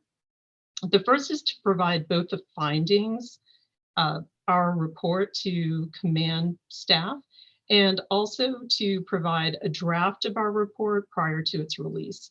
In the past, Audit Division had not released both the findings and the draft report for verification to affected commands. We've changed this practice in response to concerns that were expressed to us that it's helpful for our command staff to be able to review our findings in the context of our report. And so that is our commitment to work more closely with audited commands. We're also increasing the review period for audited commands to be able to look at both the draft of the report and verify our findings. That time frame is increasing from last year, where it was approximately 1 week, to 2 weeks now, 14 calendar days. We've also clarified our goal timeframes to provide our report and release that to the Board of Police Commissioners, specifically within 6 months of the last date of the project sample or population. You may know that there's not a specific time frame within which information becomes stale. There was a time frame within which Audit Division needed to respond that was once prescribed under the consent decree. Since then, we have not had a specific time frame, and so we're hoping that this specificity of providing the board with our report within 6 months of the last date of the project sample will allow for a more timely response to any concerns that you may have. We're also rolling out a consulting service, which we call an analysis report. And that's intended to assist commands with any problem solving, requests for information, or research that they may need. It's a model that's based on best practices in government auditing. And these would be short-term projects that would typically have a turnaround of between 30 and 60 days. What is different about this, as opposed to an audit, is in part because these are mutually agreed upon questions between the affected command and the CO of Audit Division. Additionally, there's an agreed upon time frame for each report that's stated up front. Both COs would sign a 15-2, and that would memorialize these relatively simple, short listed questions and also record the time frame in which we would intend to deliver a report. So the idea is to directly answer the questions that a command has, and the report is also much simpler and shorter. The questions are clearly stated, and the findings would address those questions. There would not be recommendations included, but it's our hope to be able to provide an additional type of service available to management and to commands. So that concludes my overview of the annual audit plan for 2022 and 2023, and also the changes to the Audit Division Charter, and I'm happy to respond to questions. And thank you, Ms. Hunziker. I'll first ask Commissioner Bonner, do you have any questions concerning the report? Just one question, just want to, broadly speaking, is it still fair to say, add all this up, that primarily your focus is on what I'm just going to refer to as either process-oriented or compliance reviews? In other words, you're not Yes. doing a lot of qualitative assessment and recommendations, things of that nature. Yes, Commissioner, and that's actually a really good distinction to make. In some cases, and the analysis reports would be prime candidates for that, we have situations where it can be really difficult to quantify the information. Sometimes the questions that are coming from management or command staff are more qualitative in nature and much more challenging to measure in a traditional audit. But absolutely, the audits and inspections will always be the bread and butter of audit division. And we want to make sure that we reflect back on the topics that have traditionally been done in order to ensure that the department is delivering the highest possible service and that we're in compliance with all of our commitments. Thank you. Thank you very much. Thank you, Commissioner Bonner. Commissioner Clanche, any questions? Commissioner Decker, any questions? Yes, thank you. Good morning. Thank you for the materials. Two questions. One, and I agree with the process that you proposed in terms of presenting a report in advance for feedback. I would request, however, that if you make a substantive change, not a clerical change, that if there's a substantive change as a result of that process, that it is noted in the report so we can just be aware of that. And then my real question is related to the upcoming audits that are listed and warrant applications are listed. I wonder if you can just tell me briefly, what do you anticipate looking at with respect to warrant applications? We anticipate taking a look at the questions that were last posed in 2017. Many of those were around completeness. There are some concerns that when the applications are not complete and they contain abbreviated information, insufficient detail, they're not consistently filled out, that can be a liability to the department. And so we plan to go back to the similar questions that we asked in 2017. We may expand that if we discover that there's something else to review, but that would be our focal point. And then getting back to your earlier concern, we typically don't make substantive changes when we're going over either the draft or the verification with audited entities. Often there may be some input that we've overlooked, or there may be a difference of opinion regarding how a policy or procedure is interpreted. Normally, these are situations that are opportunities for us to describe what our process is. If we have made an error, we certainly will be quick to fix that. And we do allow for commands to provide a 15.2 that's attached to reports.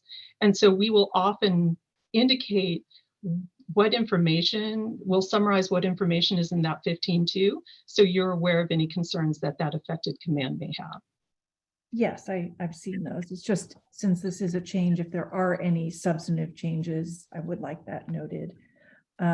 When you say completeness as to warrants and abbreviated information, can you elaborate on that just a little bit?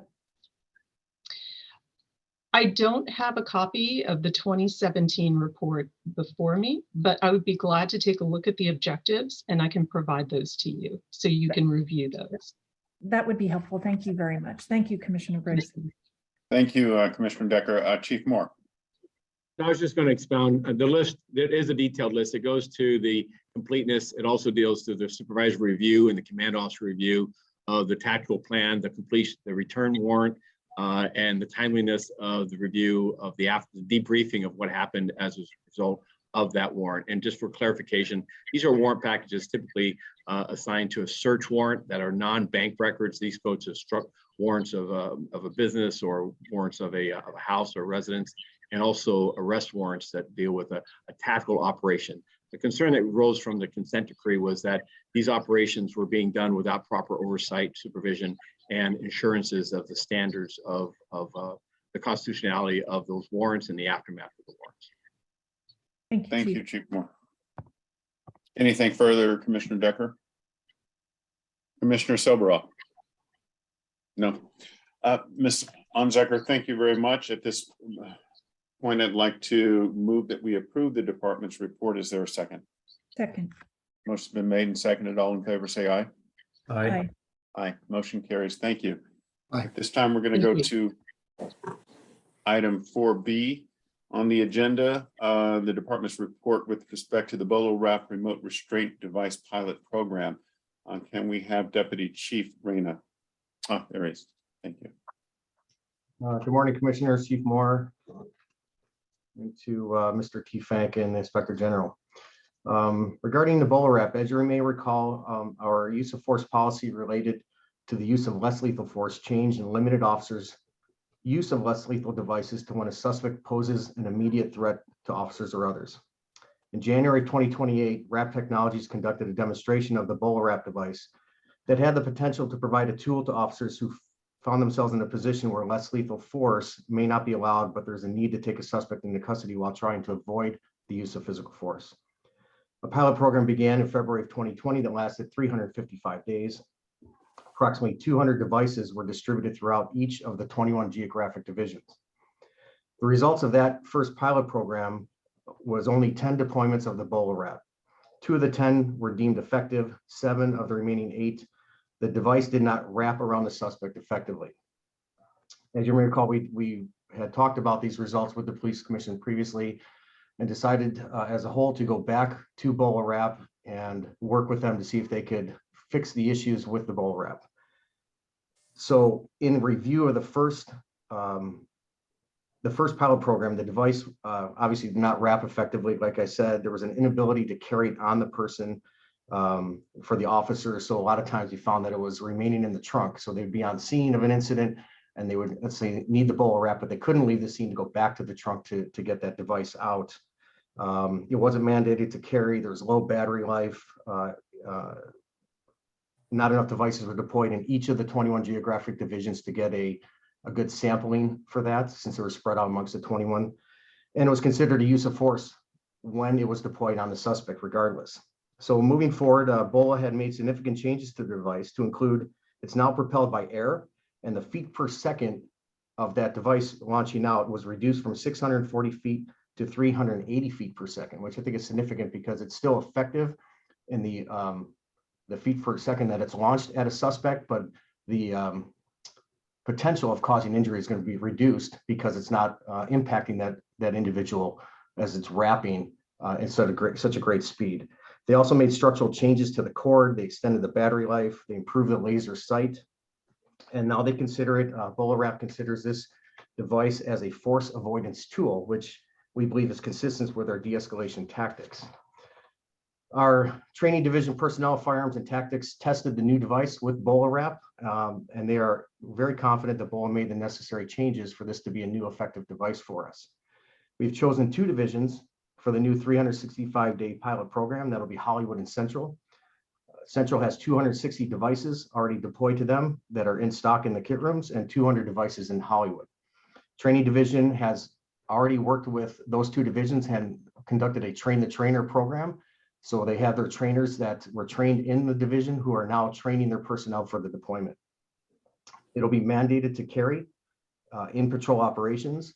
And one of the biggest things too is we have now our new, what they call thigh holsters or thigh rigs. So it's wrapped around the thigh and the device is in that holster. So it's on the person. So it's mandated to carry for patrol operations, and it'll be on the officer when they're in the field. So they don't have to go back to their car to get it. The new pilot policy would not make it a reportable use of force unless injury or complaint of injury is tied to that incident. There is a checklist anytime that it is deployed, regardless if it wraps effectively or not, where they have to fill out that checklist. Any significant incidents involving Bola Wrap, they have to immediately notify training division. And then each month, the contact at firearms and our tactics unit, Lieutenant Bluestein, will reach out to the training coordinators to get the feedback and the checklist so we can have ongoing, in a sense, real-time statistics of how it's working and any issues or any concerns that officers may have so we can work with our Bola Wrap representatives to make those changes immediately. So we're confident this is going to be a great tool for our officers who, again, are put in those situations where they're not authorized to use the less lethal force, but this could be used for them to take that suspect in custody and avoid injury or any physical contact between the officers and that suspect. Thank you, Chief Farina. I have a couple of questions for you. One, we saw where the initial Bola wrap was essentially ineffective. I mean, two out of 10 times that it's being effective, that's basically saying it's ineffective. What were the improvements that have been made? If you were to say you've tested it or the department has tested it with the company on, let's say, test models or individuals at the academy itself, what's the effective rate? It's hard to say the effective rate because they would give us a device and we would test it and we would ask for certain changes to it. They'd go back and make those changes. And then as they progress forward through the testing and evaluation process, they found that in the end, it was significantly better. I don't have a percentage overall in the last testing phase of that, how it was, but the subject matter experts said that they made those structural engineering changes to the device itself and the cord, which when they were testing it, predominantly and mostly was wrapping effectively the way it should be compared to the old device. And when it wraps, and I think you mentioned the thighs, is the intent of it to immobilize a suspect? Yeah, so the primary target areas are from, let's say, for example, the knees down to the ankles, around the lower leg. Secondary, if my arms are down to the side, to wrap around from the elbows to the wrists.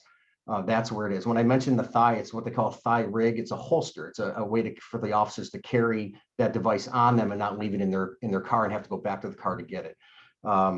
So that's where the primary areas for that, for the target areas, and it is meant to, in a sense, immobilize. So if someone was standing in an intersection, let's say they're armed with a knife or a pipe or something like that, but they're just standing there, this is a good device.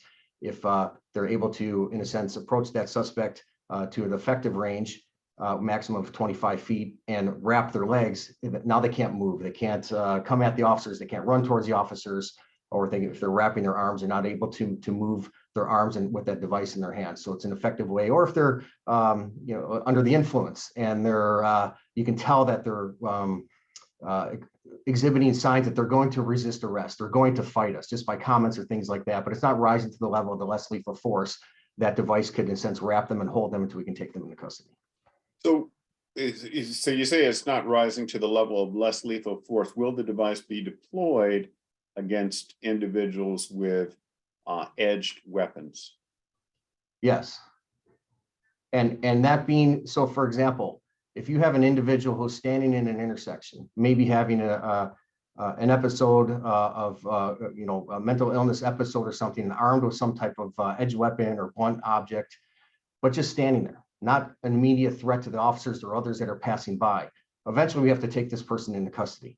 So in a sense, you have this standoff where you're having this conversation and trying to de-escalate. This is a de-escalation force avoidance tool, where if we could wrap the subject, now we know that we're not going to get into that physical confrontation, or he's not able to run towards us with that object in his hand, and we can take him into custody without incident. Thank you, Chief Reina. Commissioner Soboroff, I see your mic is open. Sure. Two questions. Is there anything in the revised Bola wrap system that keeps misaiming from occurring, where if these things hit people too high, there are a lot of problems can happen.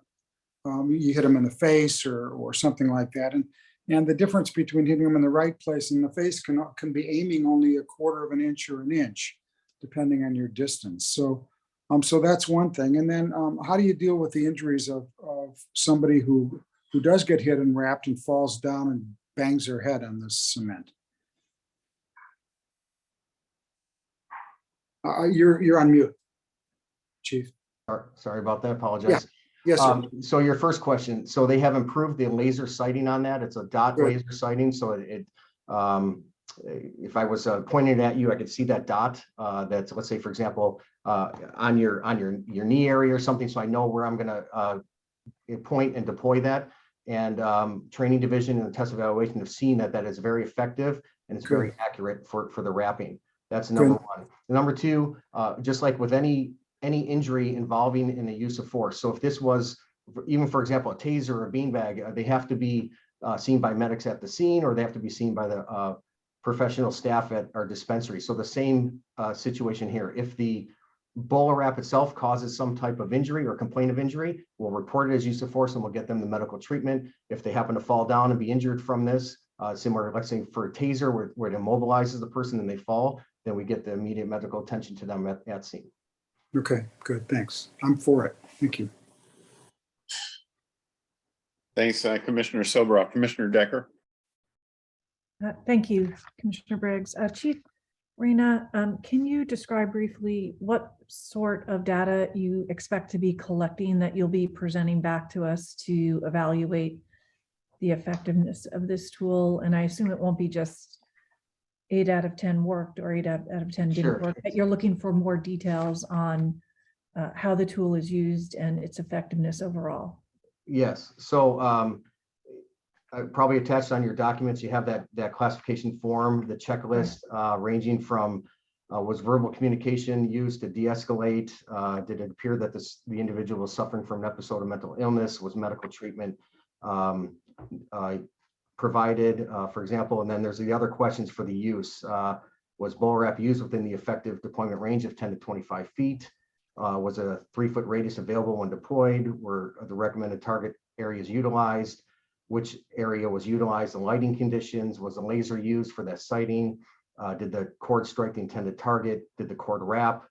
So Chief, I do have all that. Yeah, it goes on and on. So, is it your intent to present all of that back to us? Yes. All that data? Okay.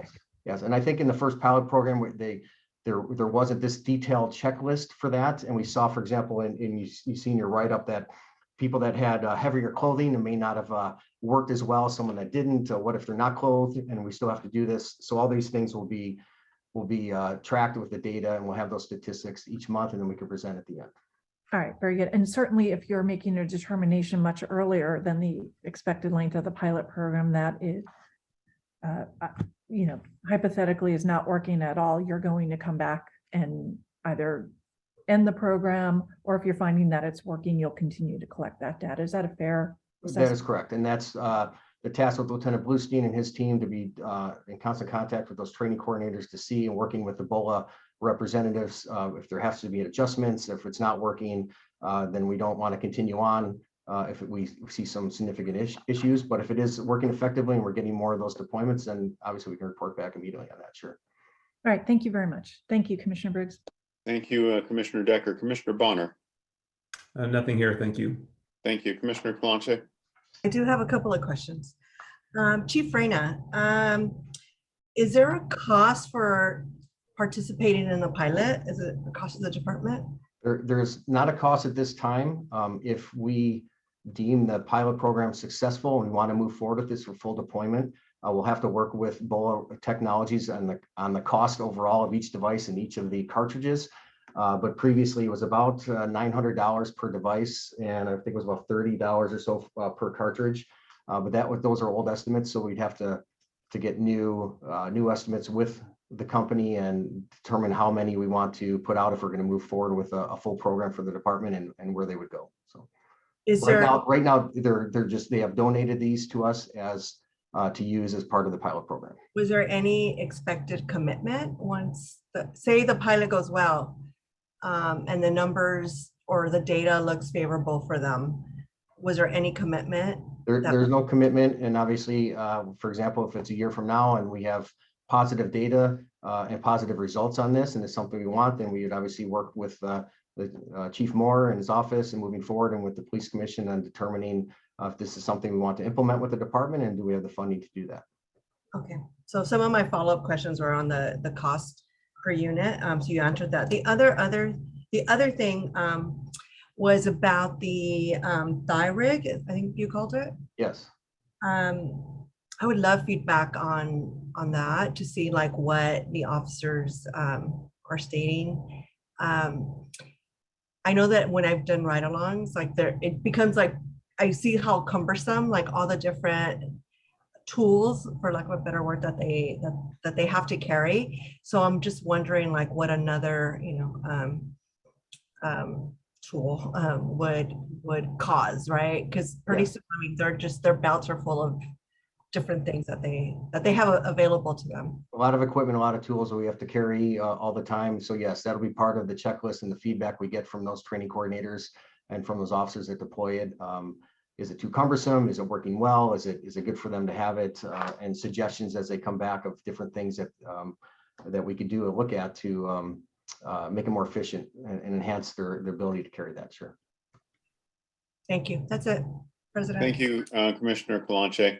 At this time, I move that we approve the department's report. Is there a second? Second. Motion's been made and seconded. All in favor, say aye. Aye. Aye. Motion carries. Thank you. At this time, we're going to go to item 4C, the department's report on Metropolitan Transportation Authority. I believe we have Deputy Chief Graham and Commander Natalie Cortez.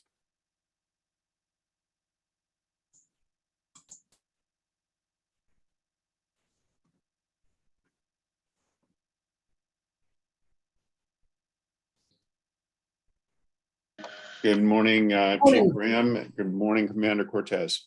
Morning. Good morning, Commissioner. Good morning, members of the Commission. I'm Deputy Chief Don Graham. I'm the Commanding Officer of Transit Services Bureau. As you are well aware, the Los Angeles Police Department has been providing policing services to the Metropolitan Transit Authority since 2017 by way of a 5-year contract that we entered into, and then by mutual agreement between the city and MTA extended for 1 additional year that will be ending in July of 2023. Earlier this year, a request for proposal came out from the MTA for the contracting services moving forward from that date into the future. That contract specified a request for proposals for a 3-year contract for 2 potential 1-year extensions on that contract. At that time, Transit Services Bureau put together a working group to start conducting research on the response to that proposal. And we believe that we are at a point where we feel confident that we can present a proposal to the MTA. So therefore, we are before the board today requesting permission and approval to present that to the board. Before I turn it over to Commander Cortez for a short presentation on the highlights, I just want to take an opportunity to thank the members of that working group. Senior Management Analyst Michaela Cabral, Lieutenant Melody Hainline, Lieutenant David Hoang, Sergeants David Parker and Humberto Nohera, and the Chief Architect of this working group. And our next presenter will be Commander Natalie Cortez. Good morning. Thank you, Chief Graham. I will keep this presentation as brief as our request. Today, we're just merely asking the Board of Police Commission to approve the department's request to submit a proposal to continue our successful partnership with the MTA in providing law enforcement services. Some of the highlights to that request for proposal is attached. MTA's Exhibit A, Scope of Services. For this RFP are collaborating with Metro Security and Law Enforcement Department. And in doing so, we'll protect life and property. We'll have prompt response times to calls for service. We'll have high visibility on the system, counterterrorism prevention, and community public safety awareness and education. The MTA's Exhibit 3, which we included, the submittal requirements, or which we call the nuts and bolts, are the technical proposals, certification forms, cost proposals, and other required documents. We have thoroughly reviewed this RFP, and with your approval, we would like to participate in this competitive process, and we're available to answer any questions you may have. Thank you, Commander Cortez. I just have one question or a request for clarification. Our response to the RFP, are we taking into consideration the upcoming Olympics?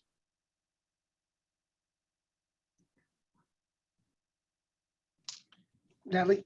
Oh, okay. Yes, we are considering, that was a consideration that we had brought forward to the overseers of this RFP process. We will be finishing the third year right before the Olympics. And so that will give us an opportunity within those extensions to discuss that further and adjust according to the city's needs. Thank you. At this time, Commissioner Bonner, any questions? Yes, please. Thank you.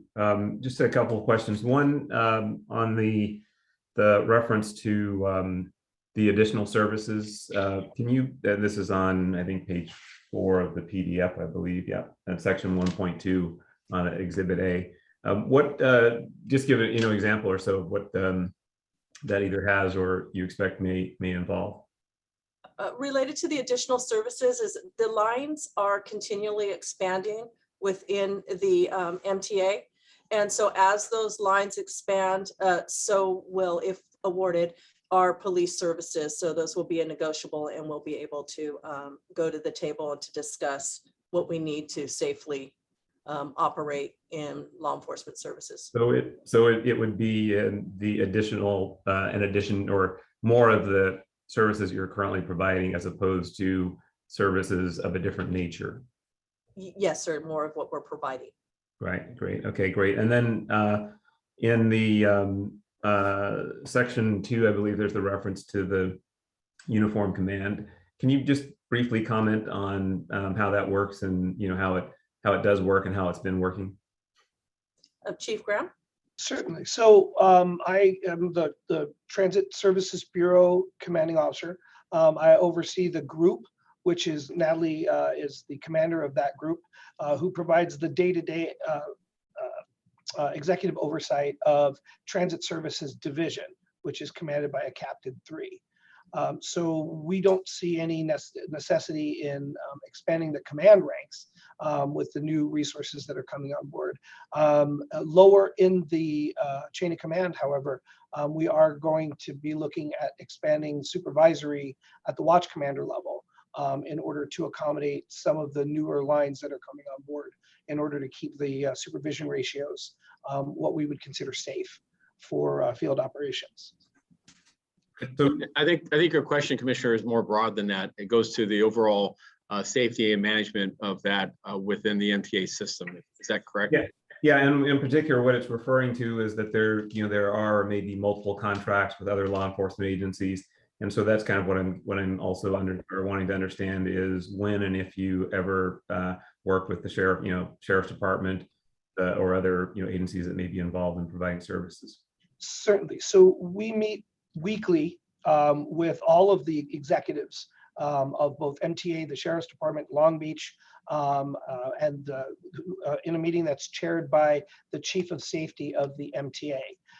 We have a number of collaborative operations that we've worked with the Sheriff's Department and with Long Beach, including bomb threats, including multi-agency burglary and vandalism, multi-agency sexual predators assaults, as well as continuously exchanging information in regards to crime information and current crime trends. So we have a very robust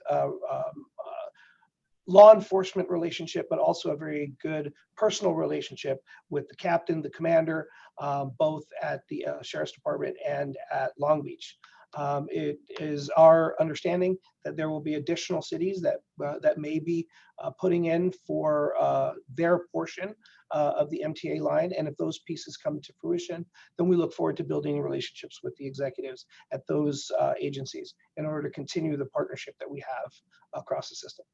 Great. And now coming back to the first part of what you were, I think this question relates to the first part of what you were explaining. If there were say a major incident at a at the Union Station or on a metro station, is the same incident command structure and process that we see in a response to a call for service what we would see in that in an incident on the metro system? In fact, the Transit Services Division was designed with that in mind. So in addition to the normal deployment that, say, a patrol division would be putting out, there is a responsibility for the watch commander every day to utilize the ICS structure and framework to sectionalize the system so that if there were an incident, it would be easily recognizable as to who would fulfill the initial responding roles, incident commander, operations chief, plannings, etc. And on a daily basis, that is reinforced with the supervisors that are not only on the TSB permanent staff, but also the overtime supervisors that come here to work on a regular basis. So I'm very confident that if there were an incident on the lines, that there'd be an immediate adoption of the ICS system and a seamless integration of other department resources into that piece. We've already seen that in SWAT callouts and again in potential bomb threats that we've handled in that way, and also interagency handling them with the MTA with their understanding of their role in the process. Appreciate that. Thank you. And then the final question relates, there's the discussion of the community policing strategy, and then also the attachment 4, there's a reference to Metro's reimagining public safety process. Can you generally characterize, I know that like with their reimagining public safety process, they've got a committee and an advisory committee and a whole process around that. But just broadly speaking, are there any major areas of divergence, say, compared to the department's approach to, CSP or community policing on the one hand, and what the Metro's community safety public safety advisory committee may be looking at? Are they complementary, or are there any major areas of divergence that you're aware of? And I'm going to ask Natalie to jump in on top of this, but just from a general sense, I think that their continuous research and development of their ambassador program is going to be very helpful in expanding the we'll just call it the surface area contact of the safety team. And even though ambassadors are not going to be under the umbrella of safety, at least at this point, the visibility of somebody on the MTA system who's engaging with riders, engaging with the public, I think that is going to be a very positive thing. One of the things that we've pressed really hard with our officers, not just the senior lead officers that work here, but all of the officers that work here, is the familiarity with the system.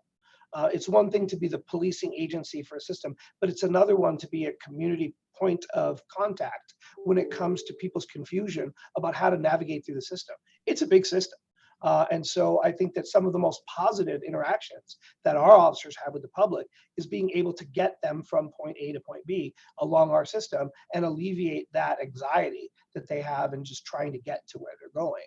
So that's become a major part of our of Natalie and I's strategy internally for our officers in that community relations piece. That's going to be supported now that we're done with the iPhone rollout with a general department upload of 2 transit-related applications that will allow our officers to not only access the data on bus schedules and whatnot, but also be able to instruct members of the public on how to upload that themselves and empower themselves to be better navigators of the system. So, so in addition to the senior lead officer piece, which is already in place, we have a new MTA liaison supervisor who's overseeing those communication efforts, and some hopefully what I'm robust internal messaging pieces, not only to the department, but to the MTA employees about the relationship between safety, security, and law enforcement and their particular group, just to even out expectations and create those conversations. And so just lastly on that, just on that same topic, I don't know if this is accurate as I'm going to characterize it in the past or even the status quo, but at one point in time, I understood that the officers working on the system were, by and large, it was an overtime opportunity. So officers were, and so I don't know if one part of the question is whether that's still the case and accurate. And if it is, can you comment on, from a training standpoint, how do you achieve what you just described for when you're bringing in officers from, presumably any part of the department or the city? I could touch on that piece. Yes, training is important here. We have a rail safety training which is currently 4 hours. And within that 4 hours, we discuss our expectations, the importance of the ridership, answering their questions, and being out there available and being seen. So even though we have the overtime officers, we have mission sheets, we have regular roll calls. We are going to be putting out a Volt video in order to inform a little bit more about what's going on with MTA and continue to update our employees. But we're very comfortable with the overtime levels that we're and the service we're providing. Just to be clear, does the officer need to complete the 4 hours before working on the system? Yes, sir. All right, got it. Okay, thank you very much. Thank you, Commissioner Briggs. Thank you, Commissioner Bonner. Commissioner Sobroff, any questions? Commissioner Kalonche, any questions? I do briefly. Thank you for that overview. My question is around the budget for the service. Does the budget actually cover all the admin costs for basically implementing the contract? Do you know that, or is it? I can speak currently. Yes, the budget covers all costs MTA related, what we're currently in this contract. We haven't changed that same goal. And we think, as you know, we're finalizing the numbers, and once the contract and we're done and we come to you, for approval, we will be comfortable and it will not be at a cost. Okay, and then it seems like it's a reimbursement grant. Is it? I'm sorry, Commissioner. We don't get the money up front, do we? Or No. It's reimbursed. It's reimbursement. Yes. So who prepares the invoices? Do we have our own internal system, or is it the city? We have employees here that are paid to do the invoicing, and that payment is made as part of the MTA contract, so it does not cost us. And the contract covers their. Okay, cool. Okay, that's it. Thank you. Yes, ma'am. Thank you, Commissioner Kalonche. Commissioner Decker. I don't have any questions, but I do want to thank Chief Graham and Commander Cortez for the time they gave me for a briefing prior to today. That was very helpful. So thank you both very much, and for your presentation today. Thank you, Commissioner Briggs. Thank you, Commissioner Decker. And thank you, Chief Graham and Commander Cortez. I know both of you have worked hard on this and have pulled this together. And there's been a lot of ups and downs and fits and starts and having this come together. So really appreciate all the work that you put into this. At this time, I move that we approve the department's report. Is there a second? Second. Motion's been made and seconded. All in favor, say aye. Aye. Aye. Motion carries. Thank you very much. Thank you. At this time, we're going to go to item 4D on the agenda. We're bringing forward Commander Flores, response to the Public Safety Committee Council's request with respect to women in the department. Good morning, Commissioners, Mr. Teefank, Mr. Sibley, and Chief Moore. I'm Anne Marie Sauer, the Commanding Officer of Administrative Services Bureau. First off, I'd like to quickly thank Police Administrator Brian Taft from Personnel Division for gathering all the data for this report, and Lieutenant Shannon White from the Diversity, Equity, and Inclusion Division for drafting the department's response. The report before you is in response to a City Council action which requested the department to report on the number of women being promoted and related implementation efforts, the retention rate of women in the LAPD's workforce, and directed the Chief of Police to consult with the DEID and the Los Angeles Civil, Human Rights, and Equity Department prior to making promotions. I'm going to provide a brief overview of the data, and then I will turn it over to the department's Diversity, Equity, and Inclusion Officer, Commander Flores. In preparing this report, the department looked at promotions at every rank from fiscal year 2018-19 through 21-22. The report used 18.5% as the point of comparison, as that is the value noted in the council's report as the percentage of sworn females. This is in contrast to the national average, wherein women make up 12% of law enforcement and just 3% of police leaders. Of the 778 total promotions, 170, or 22%, of the promoted employees were female. The data shows an increase in the promotion rate for women to the ranks of detective, sergeant, lieutenant, and captain over the last 4 fiscal years. Fiscal year 21-22 has the highest percentage of women promoted to these ranks, with the current promotion rate at each rank exceeding gender parity. Because the lieutenant rank is the promotional path to captain, it's important to recognize that 42% of the lieutenants promoted in 21-22 were women. The eligible list for captains expires in April 2023, and the group of women who promoted will be eligible to take the next captain exam. Relative to the promotion of command staff, defined as the ranks of captain, commander, deputy chief, and assistant chief, the ranks of captain and commander are the highest command staff positions for which personnel test for promotion. The ranks of deputy chief and assistant chief are appointed by the chief of police. The slide on the screen provides a comparison by gender between the number of employees eligible for promotion to captain and the number promoted during the time the promotional list was active.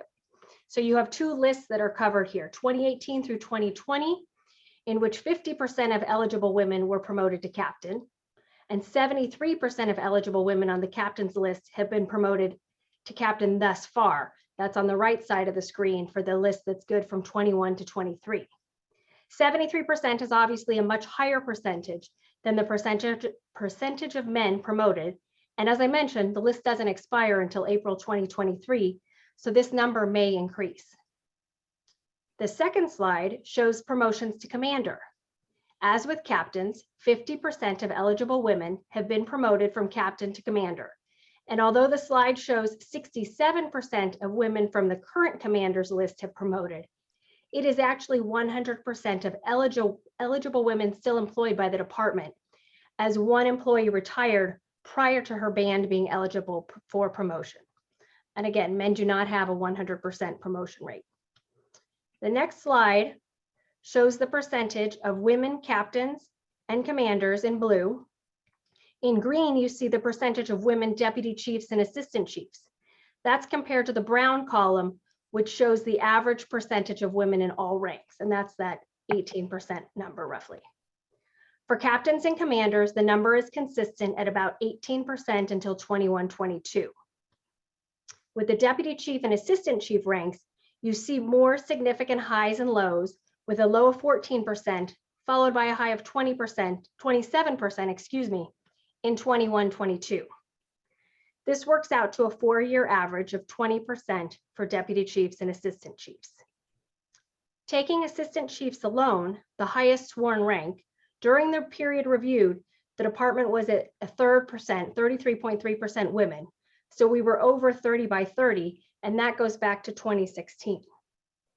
With regard to retention, if the attrition rate stays stable for the remainder of 2022, women's attrition will finish at its lowest level during the 4 years reviewed. The improved retention rate of women should bolster the department's ability to maintain and expand upon its successes at promoting women through its ranks. In response to the council's third request, the report noted that while it did confer with Commander Flores, it would not be practical to require a consultation each time an employee is considered for promotion. However, the existing promotional process is grounded in a desire to provide fair and equitable opportunities for career advancement to all candidates. With that, I will turn it over to Commander Flores, and we can address any questions at the end. Ruby? Thank you so much, ma'am. Good morning, everyone. I am the department's Diversity, Equity, and Inclusion Officer, and also I represent our women's organization, the Los Angeles Women Police Officers and Association, LAPOA, as the president. A few of the initiatives that we are working towards an effort to really boost some of these numbers in terms of our success and the initiatives that we have in motion to increase retention and speaks to our succession planning as well. One of the few things that we have updated is our policy in terms of our maternity uniform and also our lactation policy. First, with our uniform policy, we discovered that there was that our department manual had maternity uniform references in 2 different places. So with an effort to consolidate that, make it very clear to our department members what the options are in terms of our department approved maternity uniform policy, that should be coming out soon, and we have consolidated those. Our LAPOA organization, I'm very proud of our board members led by Lieutenant Julie Rodriguez and Amiris Eppolito. We have a maternity closet, a maternity uniform closet, essentially where any employee can come to LAPRAC at the police academy and select a uniform of their choosing that fits, that is in full, that meets the department specifications, so that they are in compliance. Just last week, we had a newly promoted lieutenant come to our little office, select a uniform so that she can be able to wear her uniform while being pregnant. We also will help our women that when they do come back to work after being off on maternity leave with another uniform, because we know that we grow, we lose weight at different rates. And we want to make sure that our officers, our employees are comfortable when they come back to work so that they do have a properly fitted uniform through all stages of post-pregnancy. We also have taken it upon ourselves as board members to speak with the women that do come to take advantage of our services, to remind them of their resources available to them, their rights in terms of leave, lactation. We will remind them of what the policy is for lactating. And to that note, we have reestablished reissued the lactation policy to all of our supervisors at recent command staff meetings, training coordinators meeting, but also through the assistance of our diversity, equity, inclusion division, we are going to conduct inspections of all the lactation rooms throughout the city to ensure that they are not only just exist, we make sure that they do meet the policy specs in terms of it being a clean, a comfortable room, and a place for all of our women that are lactating to be able to use that comfortably. One thing too also is we have over the years, we've always had a department women's coordinator, but through our efforts with 30 by 30, through many of the initiatives that we are trying to promote women within the organization, we found a need that our department women's coordinator and the duties shall be codified. So most recently, Chief Moore announced that we have a department women's coordinator as an ancillary duty. It shall be a staff officer. I've written an order, a department order, so that will be issued department-wide. And when it's approved, Commander Natalie Cortez, who you just heard from, has been designated with that duty as our department women's coordinator. So part of her duties will be to work closely with myself, with our LAPOA organization, but also look for new ways in which we can help develop our employees, increase training opportunities, prepare them for that next level in terms of promotion. A long-standing consent decree that you are very well aware of, as I've presented to you in the past, is our Blake Justice Consent Decree, which not only speaks to hiring, but promotion specifically of women to our higher leadership ranks. That report comes out on a quarterly basis, and also I report to you on an annual basis. That is certainly, I think, a report that holds us accountable. Not really forces us, but it allows us the opportunity to look at our numbers, and for instance, the statistics that Police Administrator Anne-Marie Sauer just presented, to look at those numbers through the lens of DEI, to ensure that we are meeting our goals, and to identify where we're falling short, identify the gaps in which women are underrepresented, and to come up with some solutions in that way, in that manner. Another initiative that I'm really excited to report to you is the great work under Chief Reyna and his career development unit, along with our affinity groups. Our affinity groups have really taken on a big role as ancillary duties. I may remind you that we all have our day-to-day jobs, but our affinity groups are doing this mostly on on their spare time, on their own time. But in conjunction with the Career Development Unit, we are creating mentorship programs at all levels, beginning with the candidates that are coming on the job or that wish to come on the job, to mentoring the candidates while in the academy, but after that, and then well post into the leadership positions. Chief Reyna had recently pushed out an inquiry to all women command staff officers, captains and above, to partake in a mentorship program, and 100% of those women volunteered to be part of this mentorship program, I think, which speaks volumes that women support one another. We want to work together to elevate one another, and show that there is the availability of mentorship, men or women, department-wide. That's just one of the examples.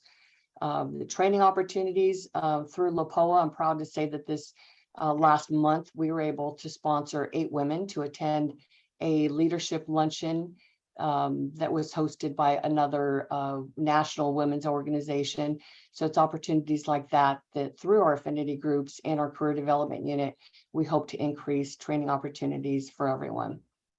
With that, increasing the visibility of women, I always say that you can't be what you can't see. So when we are branding for the department through social media, through the chief's video messages, through essentially every piece of work that our department puts together, there should be a high visibility of women to represent and demonstrate that we do have highly qualified and skilled women in many different positions within the department.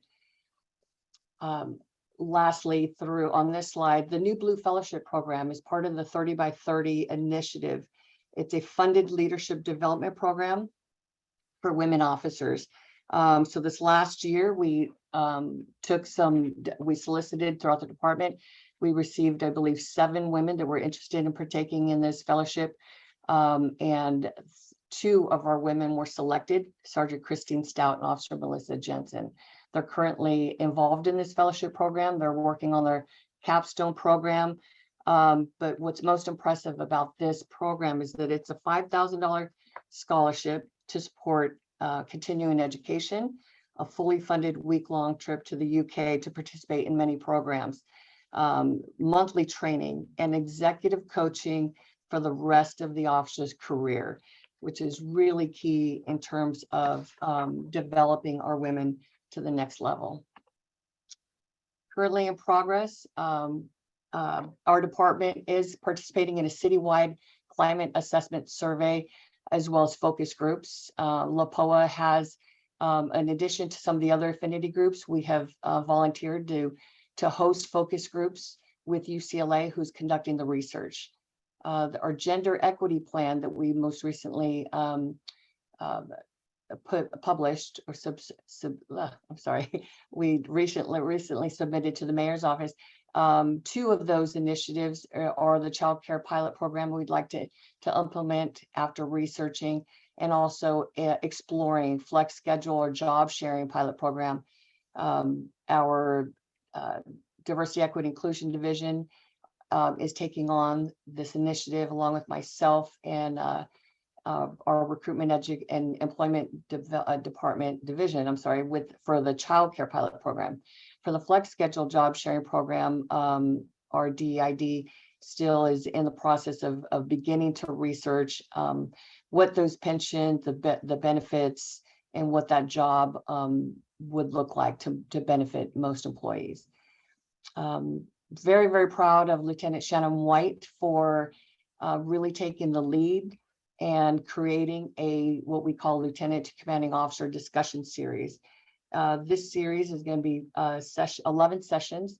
It's going to begin at the end of the month, in which it will really focus on promoting, that will assist our lieutenants that are interested in promoting to police captain to better understand the department leadership and management principles that are applied as a commanding officer. It will further benefit our succession planning efforts as well. I did speak about the department-wide lactation room inspection. Also, what I've discovered in some of the research I've done in terms of our lactation policies is that I've asked Chief Choi and under his command to look into the possibility of offering a lead-free ammunition for women to be able to qualify. So we have to meet our mandatory qualification requirements, but as an option for women, it would be beneficial for them to be able to qualify with some lead-free ammunition. So that is just being explored and see if that would work for our department. In closing, I think you can see that by our initiatives, we are truly committed towards diversity, equity, and inclusion. I've outlined these initiatives, which are really bias interrupters to demonstrate that our women are valued, that we are confident, we are skilled, and highly qualified to hold any position within this department. And we need to, as you see through the statistics, that we should put them in positions to succeed, to further demonstrate our qualifications as a group. With that, we are here for any additional questions you may have. Thank you, Commander Flores. I do have a question. This remind me again, the total number of sworn female officers in the department. 18%. And right now, in the pipeline that we have of female commanders, the total number is 3. Yes, sir. And we have 10 eligible female captains who, of the 10 female captains, how many are eligible for promotion to commander? For commander, all of the captains have been promoted who are eligible But on the current list. on the current list. Correct. Okay. Commissioner Decker. Thank you, Commissioner Briggs. So I want to be sure I understand the numbers and appreciate you keeping the slide up. And if you could send to Mr. Teefank the slides, because I'd like to look at them a little more closely. Yes, ma'am. Thank you. So looking at the commander promotions, if I'm understanding this correctly, 3 women were eligible on the list for 21 to 23, and 2 have already been promoted, correct? So that means over the course of the next year, at most 1 more woman could be promoted to commander. Is that an accurate way of looking at that as well? Yes, except that woman retired. So that means that all of the eligible candidates have been promoted from the commander list. So that means in the next year until this list expires, if I'm understanding the concept of the lists, 0 women can be promoted to commander in the next year. Is that right? The list for commander expires in December of this year. Okay. And we are working with the personnel department. They're getting ready to go ahead and put together the advertisement to establish the next eligible list.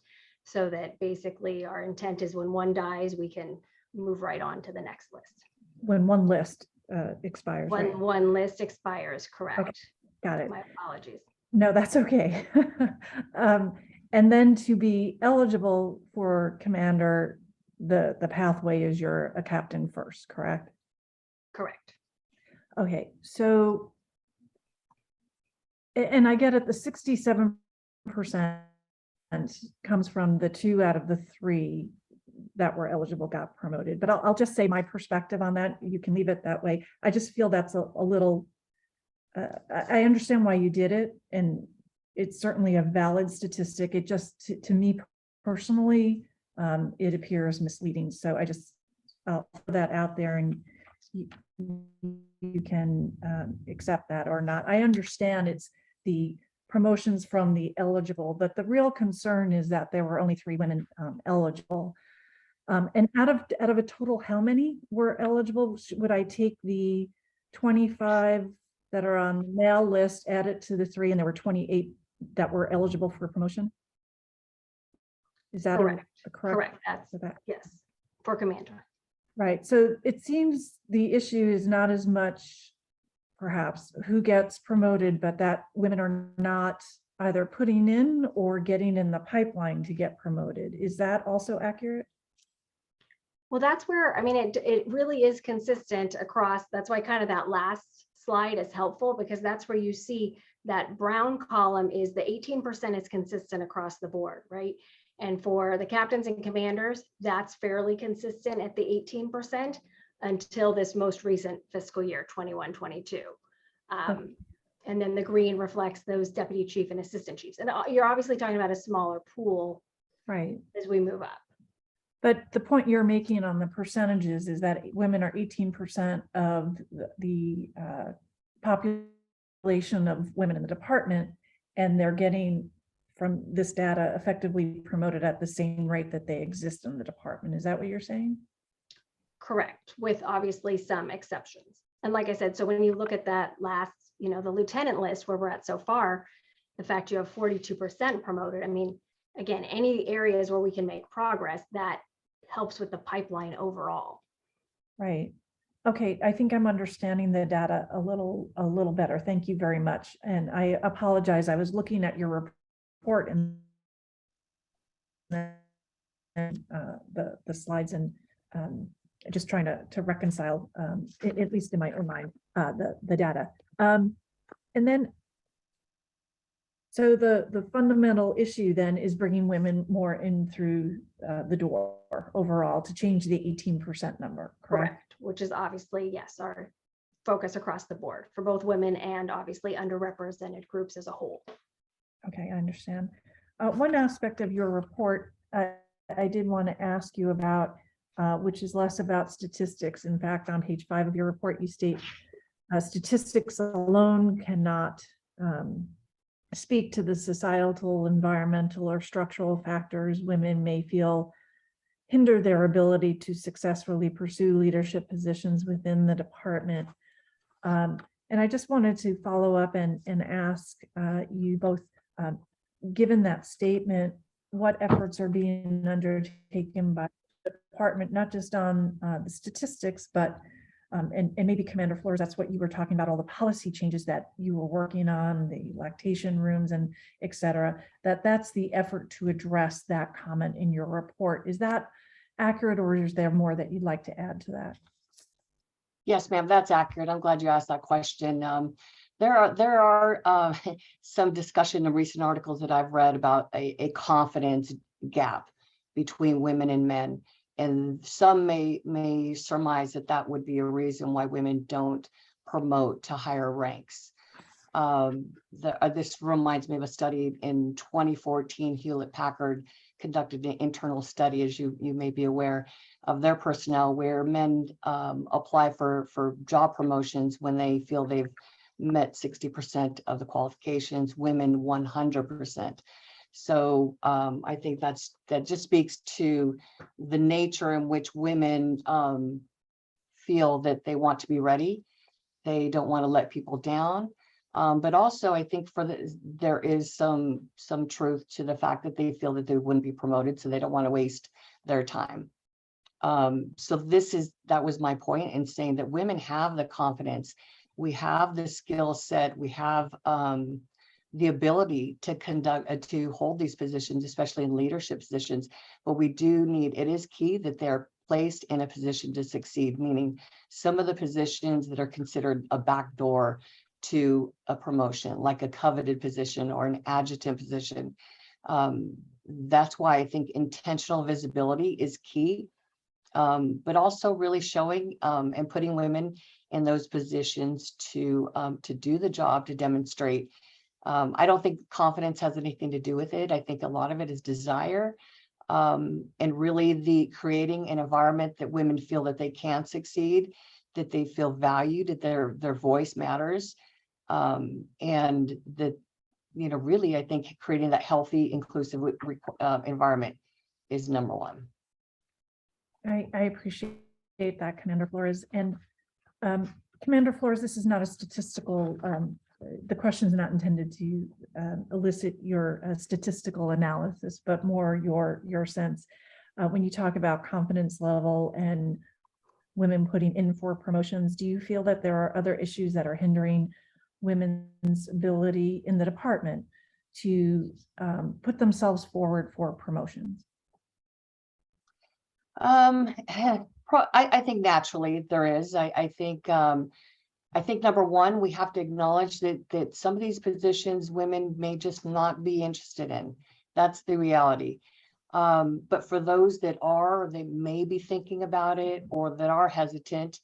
I think that those are the women that we need to support and to push. I think that, it's lonely if you're the sole person in a specialized unit or sole woman, holding a certain rank. But I believe that the more that you do see women in those positions, I think naturally things will begin to change. With respect to the fellowship you talked about, it sounds like a great program, particularly for the life coaching afterwards. I was a little surprised to hear only 7 women applied for the position. Was it broadcast widely? Was there certain criteria? You had to be in the department a certain number of years. Was that more of a self-selection process that a lot of people didn't apply? Yes, ma'am. So it's an inaugural fellowship program. We did advertise it through our internal website. LaPoa pushed it out. We personally reached out to women to consider it. There was strict constraints or requirements where they wanted young officers. Initially, the request was under 5 years on the department and being at a police officer rank. But after consulting with the New Blue Foundation, they realized our department is much bigger, that there is much more room for advancement for women, and that someone with 5 years on the job may be a sergeant versus a police officer. So they did lift some of those requirements so that we could have more women apply. So I hope that, I'm glad you asked that question, because they're coming back to ask us again if we would be able to enlist another group of women to be considered for the next go around. So I'm hoping that we will certainly have a larger group of women that would want to be dedicated to do this. And it's a personal dedication. The monthly training and work that is involved in doing the capstone program project may be something that they were unfamiliar with, but I'm hoping that the 2 women that were selected, that I meet with them. I met with them once. I'm going to continue to meet with them monthly. But I'm hoping that these 2 women will continue to spread, be our advocates for this program to gain more interest as well. Okay, thank you. Commissioner Briggs, while I have more questions, I certainly want to defer to my colleagues as well and give everybody time. So thank you very much. Thank you, Commissioner Decker. Commissioner Soboroff, any questions? Commissioner Kalancha, any questions? Thank you. Thank you for the presentation. And thank you, Commissioner Decker, for those great questions. I agree with a lot of the things you were asking. I guess my concern is that there's a definite chasm between like the data and what women on the department are saying. As I go out there to divisions or talk to officers at all different ranks, it seems like there's like a morale issue or a belief that if you're a woman that you won't get promoted. I mean, the data doesn't suggest that, but I think there's like some sort of whether it's misinformation or it's just the esprit de corps, right? That they're not feeling like that they have the same opportunities that men do in the department. So I think there's a definite need to kind of change that, right? To whether it's showing the data or like really, doing some of the things that Commander Flores was presenting, but there is a need to change kind of that feeling in women. And I think that what I'm taking away from this conversation is that something that I've been thinking about is kind of like the earlier promotions, like to sergeant and lieutenant and captains, and creating that pipeline. And I think that one of the things that concerns me after the last few promotional exams and just conversations with, officers who were part of those promotions is what we value in the scoring. A lot of it is very subjective. The scoring is subjective. So I would love to look at what the matrix or how we're scoring. Do we value the community policing? A lot of our women are really good at relationship building, but is that being valued and scored high as opposed to being part of Metro and SWAT, right? Those are things that are really important that we look at now as we're trying to increase the pools of women that may potentially be in those pools for commander and at some point, hopefully deputy chief and chief, or assistant chief. So I would want to maybe make that some sort of initiative to look at, how, these upcoming exams, and then also the interviews that I understand are subjective and how we're scoring. I think that's really important, and to see what we value when we're, scoring those interviews, because I think it's really critical to look at the upcoming pools of potential women that are in the pipeline. So those are just my thoughts, but I think more importantly, to just starting to understand why, and maybe the climate study that's going to be done might solve this and give us an understanding of why there's like this gap in the data and what women on the department actually believe is possible for them. So those are my thoughts. I don't know if there's action items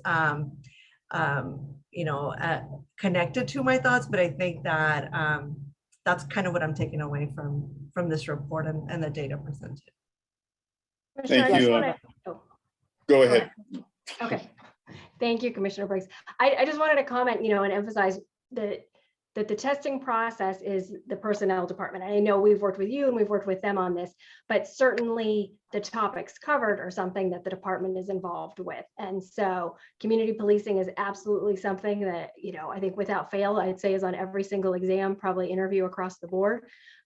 So that is something we recognize as important, but in terms of getting into the matrices and the actual interview process, I just have to remind you that that is under the purview of personnel department, but to the diversity, equity, and inclusion aspect, the department identifies the raters for those interviews. And we work very closely with Commander Flores and ensure that the names we're providing, that again, we are including every group, because we do want to be inclusive, and we recognize the importance that, we can't just have one group doing interviews. So to make sure that that is balanced. And again, does a rubric, or is there a rubric, or is it subjective, for the interviews?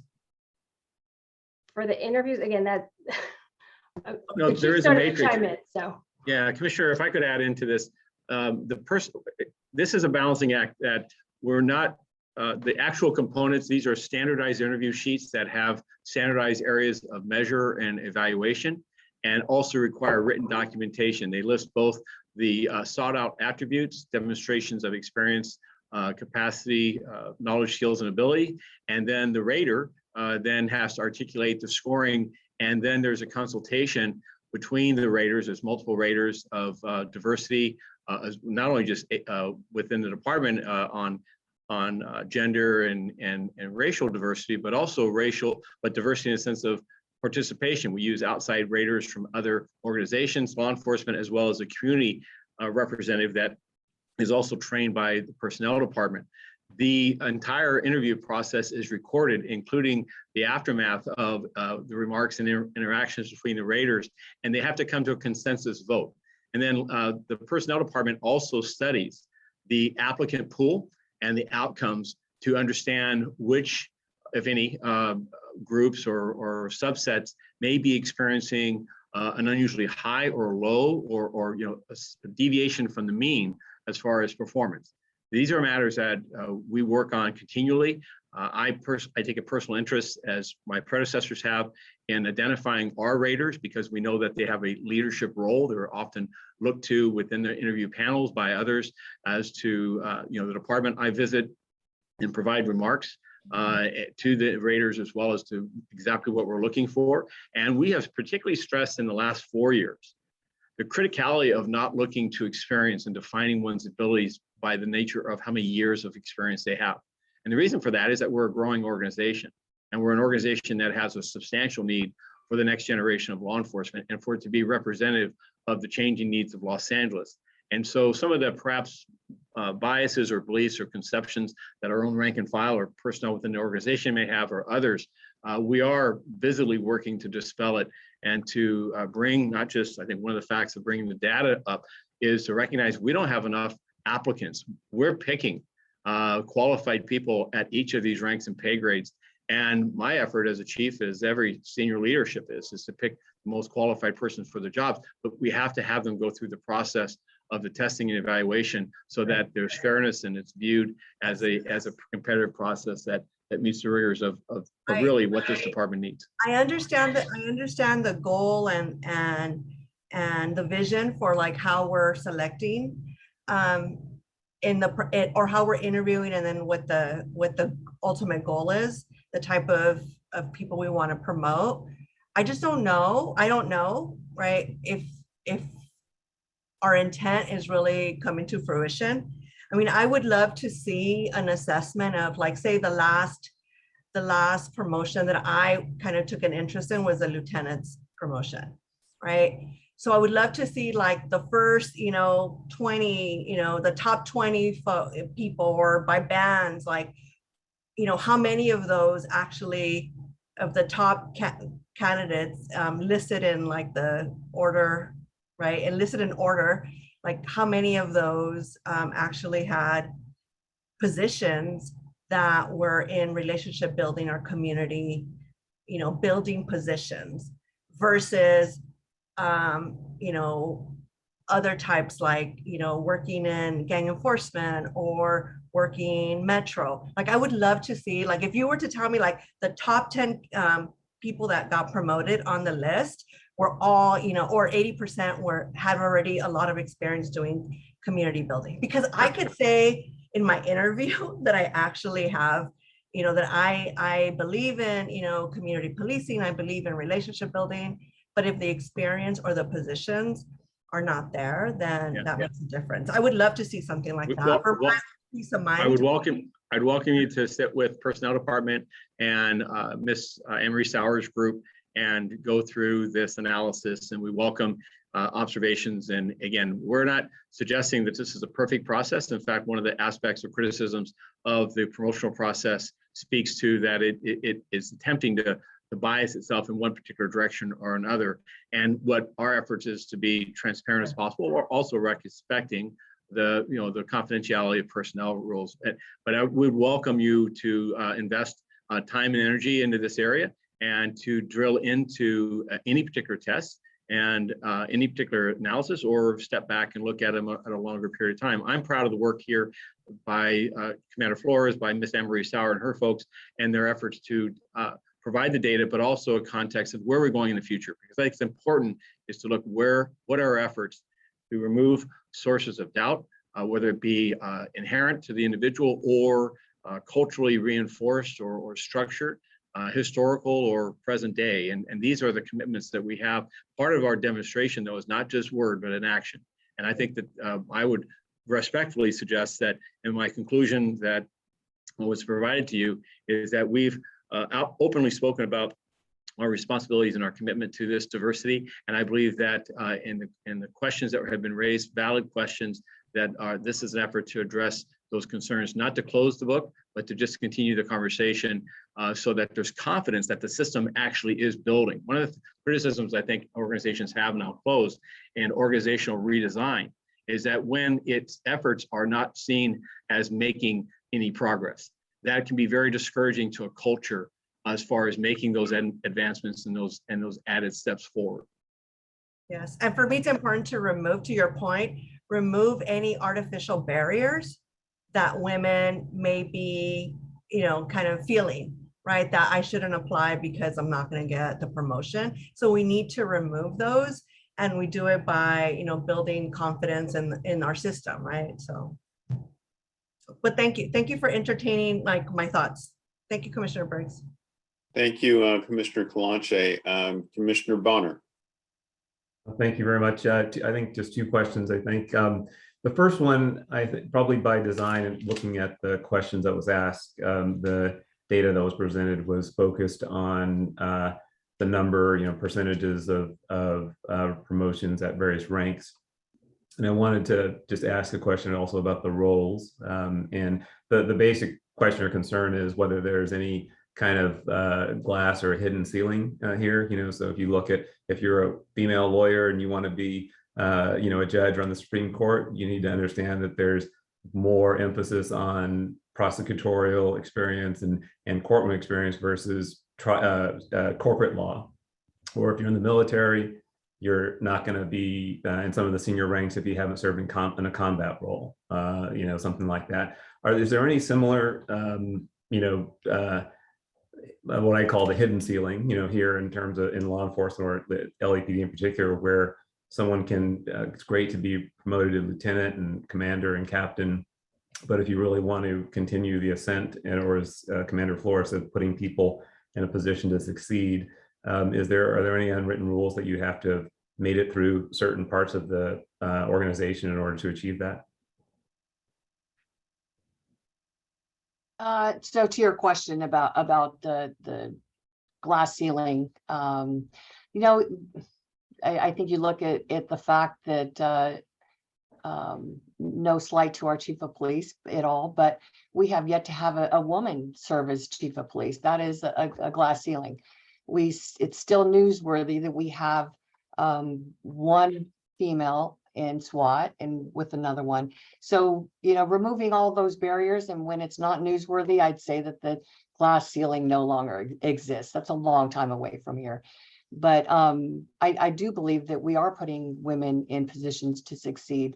But it's going to take time, I think, to shift, so that to shift to the point of where women don't feel that they're the minority, or that they are the underrepresented group in the room, just by sheer numbers. So we have, in that regard, we have a lot of work to do. Putting women in those positions to succeed that I mentioned, I think speaks to value and putting, not just putting these words into action and demonstrating that we are capable and highly qualified. I would just be surmising as to why women wouldn't continue to take tests or promote for various reasons.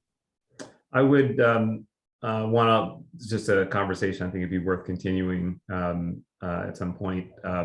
And related to that, I don't know what it would take, but I would be interested along those same lines, as I mentioned, the charts, in the slide, if I was following them correctly, we're focused on numbers, percentages at specified ranks.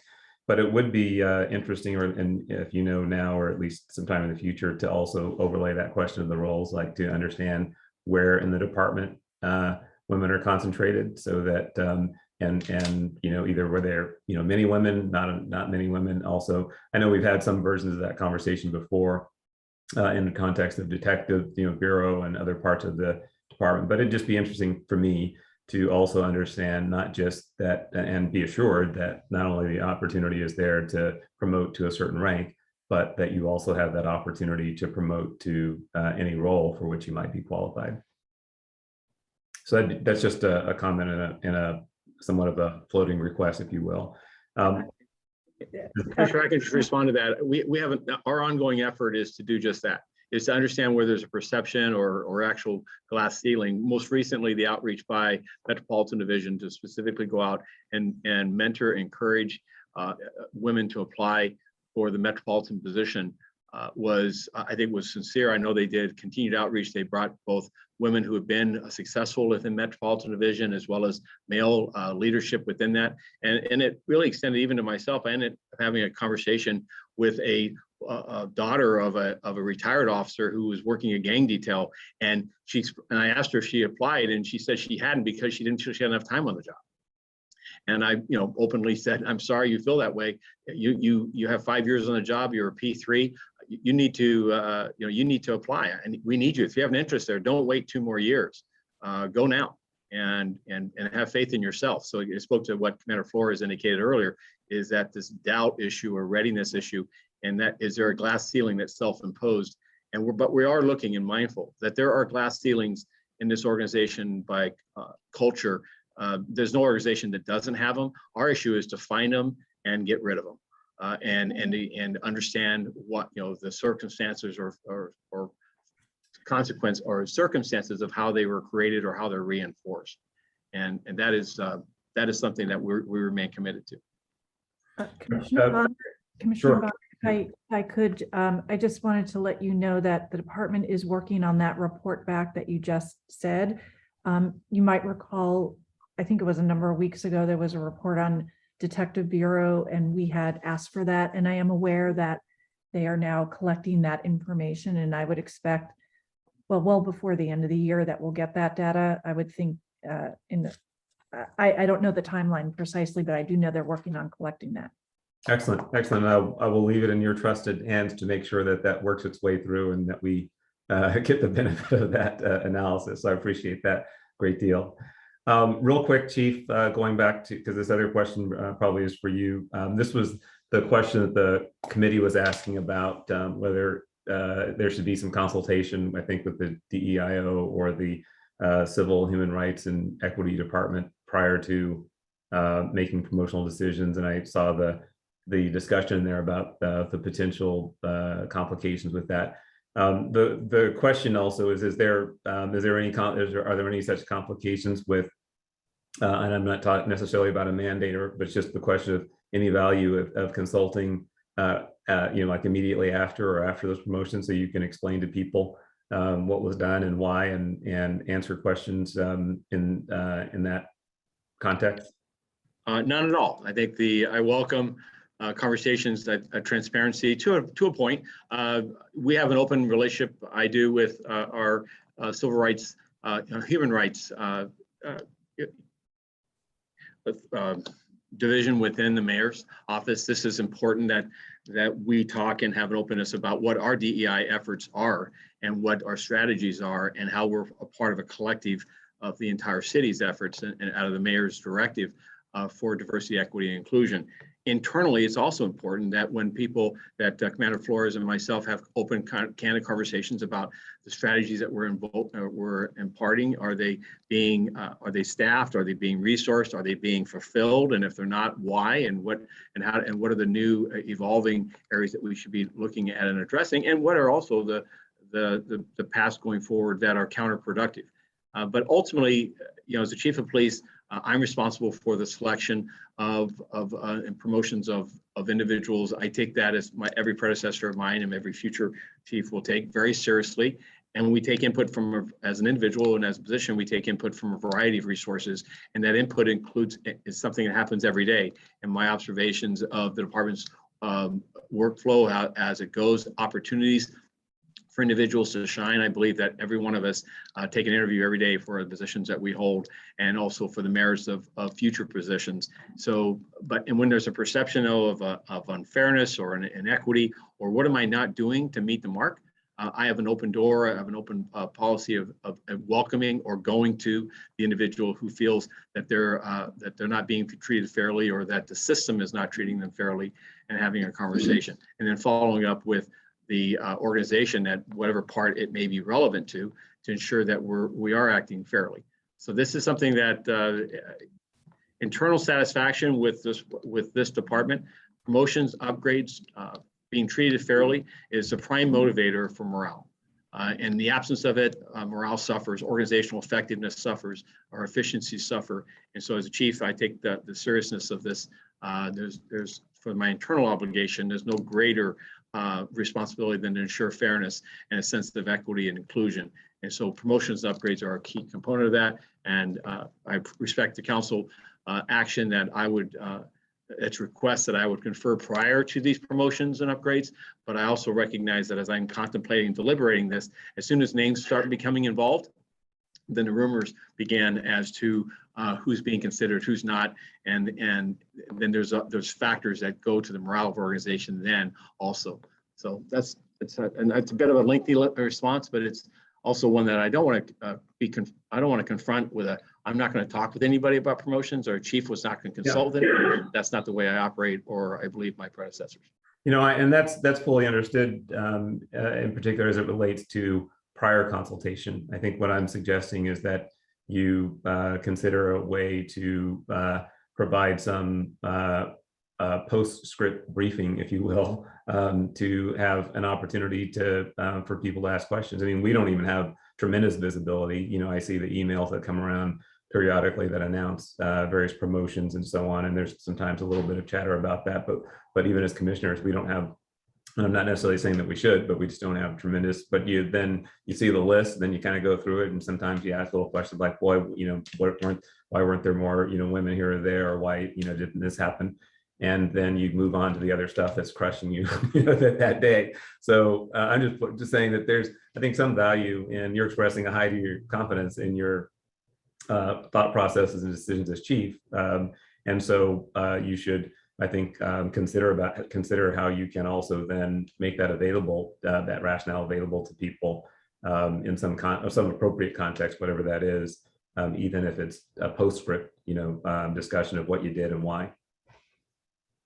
Thank you, Commissioner Briggs. Thank you, Commissioner Bonner. Before we leave this topic, this has raised all kind of questions. One thing that I note that I did not see on the chart that was presented by Police Administrator Sawyer and Commander Flores was the notion of mentorship in mentoring women to promote. I know the chief gave some anecdotal discussion about it, but in more particular, the mentorship from the ranks of commander, while Finn, to that of deputy chief or assistant chief. I did not see that on you know, anywhere in the presentation today. And I think that that is kind of a critical element, because in the private sector, we've recognized it as something that is necessary to bring along and to make sure that there is diversity and inclusion. And it has helped to bridge the gap, as it were, from the past to the present, particularly in the private sector. So to that extent, I want to challenge the department to create a mentorship of female officers of the rank of captain and above, commander, to be promoted to the next step, because I think that that is an essential element that's missing. I've listened to, you know, everything that was presented here today. I've studied everything that was presented here today, but I see that that is an element that is missing that might help bridge that gap. I do know that there are a lot of challenges around attracting female officers just to the department itself. I think that's endemic of the profession itself. It's a national problem. But I'm not really concerned about the national aspect of this. I'm concerned about Los Angeles. I want to see us reach our goal, the 30-30 goal. And so I think we have to create opportunities where we have a greater pipeline of female applicants coming in the door, and then retention of those female applicants, and then also promotion of them. And I think that steps along the way that have been outlined today are important. I also think that mentorship element is particularly important as one moves up the ranks of any organization, be it private or public. And I would urge the department to create those types of opportunities where those who would ordinarily be considered for promotion are mentored in the things that they need to do to be considered for that elevated position.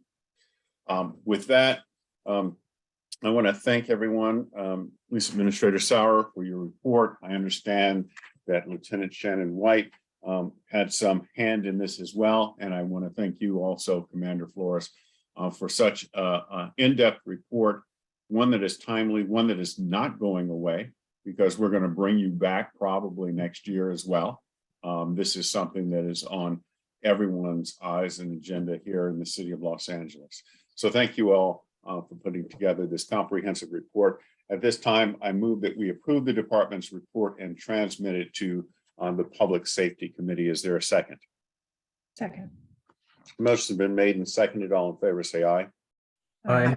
Aye. Motion carries. Thank you. At this time, we have to take something out of order. We're going to go to item 4F, the department's report with regard to notification of the proceedings of the Los Angeles City Council Public Safety Committee. Can we have Commander Lori come forward, please?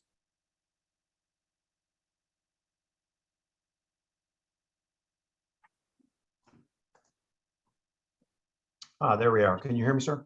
Yes, we can. Good afternoon, commissioners, and Chief Moore, thank you very much for having me. I will be very brief. I've briefed several times with you all about Assembly Bill 481 and the department's policy about it, so we won't go into those details. I'll just explain why we're here, and I'll share my screen so you can see a graphic of it. There you go. As you know, back in June, we presented the department's proposed policy to comply with a new state law that requires various controls and reports and audits about the use of so-called military equipment, lots of specialized equipment. You all approved that policy on June 21st. Interestingly, this specific state law requires that the city council then pass an ordinance to enable and sort of activate this policy before it is valid. That must happen within 180 days of our initial approach to the police commission. That 180-day date is October 23rd of this year. So we're getting close. We went to Public Safety Committee on August 3rd to present this policy and request the authorization of that enabling ordinance. And while they did agree to do so, they requested a clarification or a change in the policy. And it's that I'm here to present to you today. I will not go word for word on the change in what you see here as the proposed language. I will just tell you that in summary, what it does is clarify and strengthen the language around the following situation: that during a mutual aid deployment where other organizations, law enforcement organizations, are brought here at the request of the chief of police, we're clarifying that our department's guidance and our mutual aid agreements emphasize that it is Chief Moore, or whoever happens to be the chief of the Los Angeles Police Department, that would remain in control of those officers who are brought here. And that would include dictating the use or non-use of the various systems that are described in AB 481. So under the proposed language here, you can see it ends with all such resources shall be used in a manner consistent with the policies of the city of Los Angeles. This clarification language was run through our city attorneys last week, and they have approved and agreed that the clarification is appropriate. And what we're here today asking the Board of Police Commissioners to do, President Briggs, is to approve this change. And then we will move directly to the city clerk, which is, I think, why we took this out of order, so that they can move to draft this ordinance and publish it by September 23rd, because ordinances don't take effect until they've been published for 30 days. The reason this is critical in closing is if we do not have this ordinance in place by October 23rd, we lose the ability to deploy all the items under this law. And many of those are things that we use in our day-to-day delivery of services. And I welcome any questions that the commissioners have. Are there any questions from the commissioners? Yes, Commissioner Bonner. Yeah, thank you. Commander Luria, and I probably should have asked you this back in June, but and it kind of relates to your maybe your last point. In the special order, there's a list of all of the things that are defined as militarized equipment or whatever the term is. And I just wanted to clarify that that's the statutory list and not necessarily a list of what the department may or may not currently have access to or utilize. Is that correct?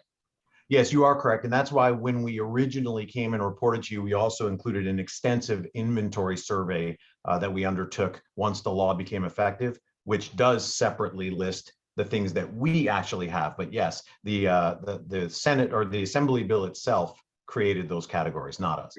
And that inventory, that's something you could resend to me, perhaps? Absolutely. I'll have it to you today.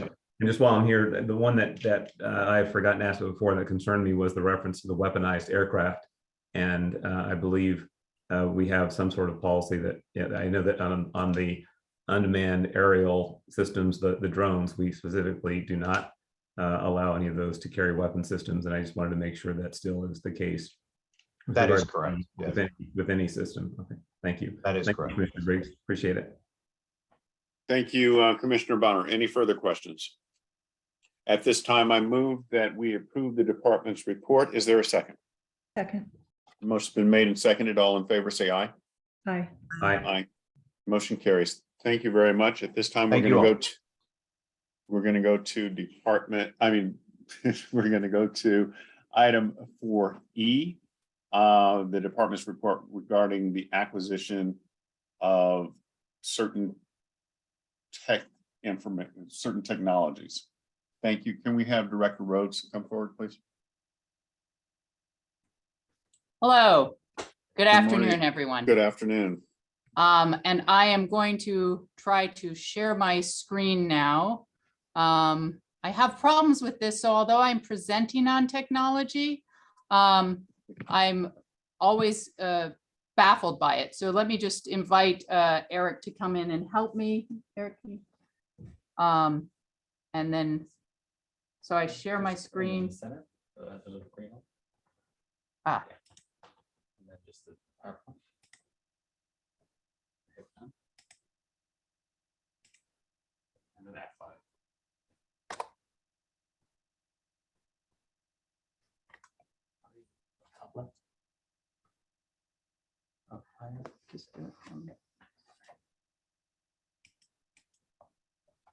Okay.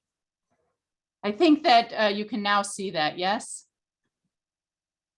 Okay. So this afternoon, I'd like to present on our technology policy or the proposed new technology policy. And because it's a new policy, special order informs to aid in consistent presentation and knowledge within the department. I'd like to just go over briefly what it covers, what it is intended to cover, and then go to the specific language. So importantly, this policy provides a framework for the acquisition, use, and then oversight or accountability of technologies, not one technology. It in some ways normalizes what the department has done, at least recently, with specific policies or specific technologies, such as the unmanned aircrafts or the photo recognition technology. And so in that way, it will be somewhat familiar to you, but it is sort of codified in policy by this policy that we're presenting today. This policy is designed to inform the public about decisions with regard to technology so that when new technologies come up, the Board of Police Commissioners can host meetings where there is informed public debate on the specific technology. It also recognizes that new technology and even existing technology continues to advance. That continues to assist the department in terms of how much time it takes to do things and also in protecting public safety. But that abuts and sometimes overlaps with privacy rights and civil liberties, or it could. And so this policy is an attempt to balance those two important issues and make sure that the public is informed about them, there is transparency, and the Board of Police Commissioners understands what we are using, how we are using it, when we are using it, and the like. So the policy applies to both new technology that the department seeks to acquire and existing technology that the department has and uses, and that is via the annual report as a mechanism for that. It does not apply to court authorized use of technology. So if you need a court order to use the technology, then that would be overseen by the court rather than the Board of Police Commissioners. And finally, it has a strong oversight with regard to the use of technology after it has been acquired or the existing technology that we have now. And it requires policy, training, and report back. So sort of a loop so that the board and therefore the public is at least somewhat informed about what we acquire, what we use, how we train to it, and the cost benefit analysis in the report back. So the policy itself, I'll start with the beginning, as I said, and this is the introduction that talks about both the balance that is needed between the public's reasonable expectation of privacy and protection of civil liberties, as well as the department's sort of safety keeping, public safety function. This, in turn, this balance should increase transparency and public trust. And so that is sort of in the introduction of this policy. The next thing this policy does is actually provide a fairly broad definition of what we're talking about for technology. So it includes software, hardware, use, shared use of technology, as well as that can access non-public places, and also technology that aggregates publicly available information, but in its aggregate actually reveals a considerable amount of personal information. So it's both technology that has some abut or overlap with privacy rights, as well as that aggregates information that one person could not see alone. So when a entity or an employee within the department seeks to acquire new technology, this policy says that they have to prepare a policy or revise a policy if it's already in existence. And that policy or that requirement includes, to talk about use and users. The commission may remember that this happened in the facial comparison technology policy. It was both how to use and who could use. The authorized use of the data that the technology allows the department to obtain, any limits on the use of technology, again, when and how and who can use it, and the data that the technology allows the department to obtain.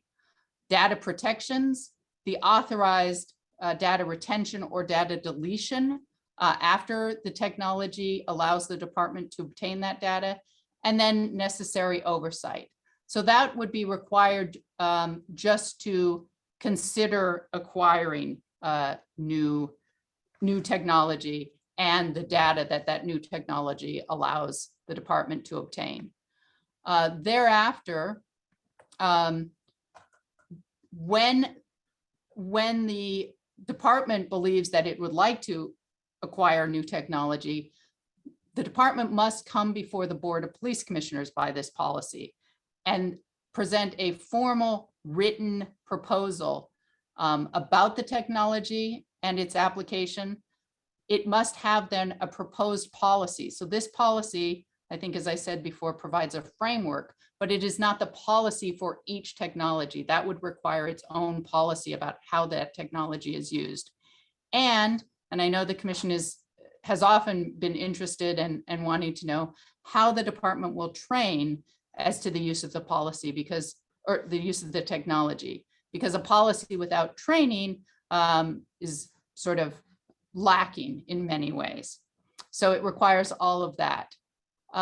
It then requires much more than just what the department would require for thinking about the acquisition of it. And this is a fairly long list of what that presentation to the Board of Police Commissioners needs to include. As you can see, the list is long, but it is not all encompassing. So if a particular technology has something else that isn't on this list that the department feels that the Board of Police Commissioners should review, or that we should present, or conversely, that the Board of Police Commissioners is interested in understanding, this is not an exhaustive list. But we did want to put down at least what should be included normally for purposes of this policy. And then there's an annual reporting requirement. So for all technology, and this includes technology that we already have in existence and are using, the department shall periodically monitor and evaluate its use, and then there should be an annual comprehensive technology report presented to the Board of Police Commissioners. This will inform the Board of Police Commissioners and the public the benefits, the costs, and it should highlight if there needs to be some revisions in terms of either policy or training. And in that way, this is an ongoing way for the accountability portion of the department to come before the Board of Police Commissioners and for things to be fully vetted. So sort of in sum, the technology policy has a lot of oversight for the acquisition, making sure the policy is robust and up to date and covers new technology. Training is again robust and up to date. And then there's a report back, which is the accountability or oversight function. Again, this has been done in many of the technological acquisitions that the department has adopted recently, but we want to make sure that the department has a list of, and the Board of Police Commissioners has a list of what technology is in use, how it is being used, how it is being trained, and that the Board of Police Commissioners has some oversight for the accountability of the department. And that is my brief presentation. Are there any questions? Thank you, Director Rose. Commissioner Soberoff. No questions. I have a comment. Should I wait? No, go ahead. Okay. This has earned my vote. And this is very touchy. And years ago, it wouldn't have earned my vote. But the reason it's earned my vote is based on the actual experiences, the way the department has handled the body cameras by creating policies that were in pencil and continued to modify them as experience would require. But the second one is on the drones. Here's one where 96% of the people voted against, and you can get collecting people to vote for or against something is just a science. It's not anything other than that. But the experience with the drones was limited, had reporting requirements, had all implementation requirements, and in looking back, it's been slightly modified, but I think was implemented very well. And the results of that have been in the saving of lives. That policy has saved lives. That policy has not interfered with the privacy or rights of any one person. It could have, but it's been implemented correctly. And I believe that this, although it's a little more of a blanket situation, because of the history of the way the department deals with this, in moving slowly and carefully and writing these policies and making them difficult to implement And writing the policies in pencil, not in pen, makes it worthy of my support. Thank you, sir. Thank you, Commissioner Soboroff. Commissioner Decker. Thank you, Commissioner Briggs. Ms. Rhodes, thank you, and to your team and many others in the department who put all these materials together.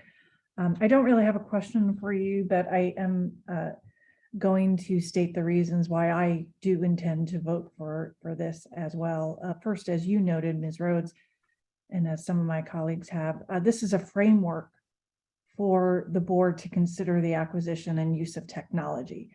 It's a framework that we've now been using in a variety of circumstances. Commissioner Soboroff just mentioned the use of the unmanned aerial vehicles, the drones.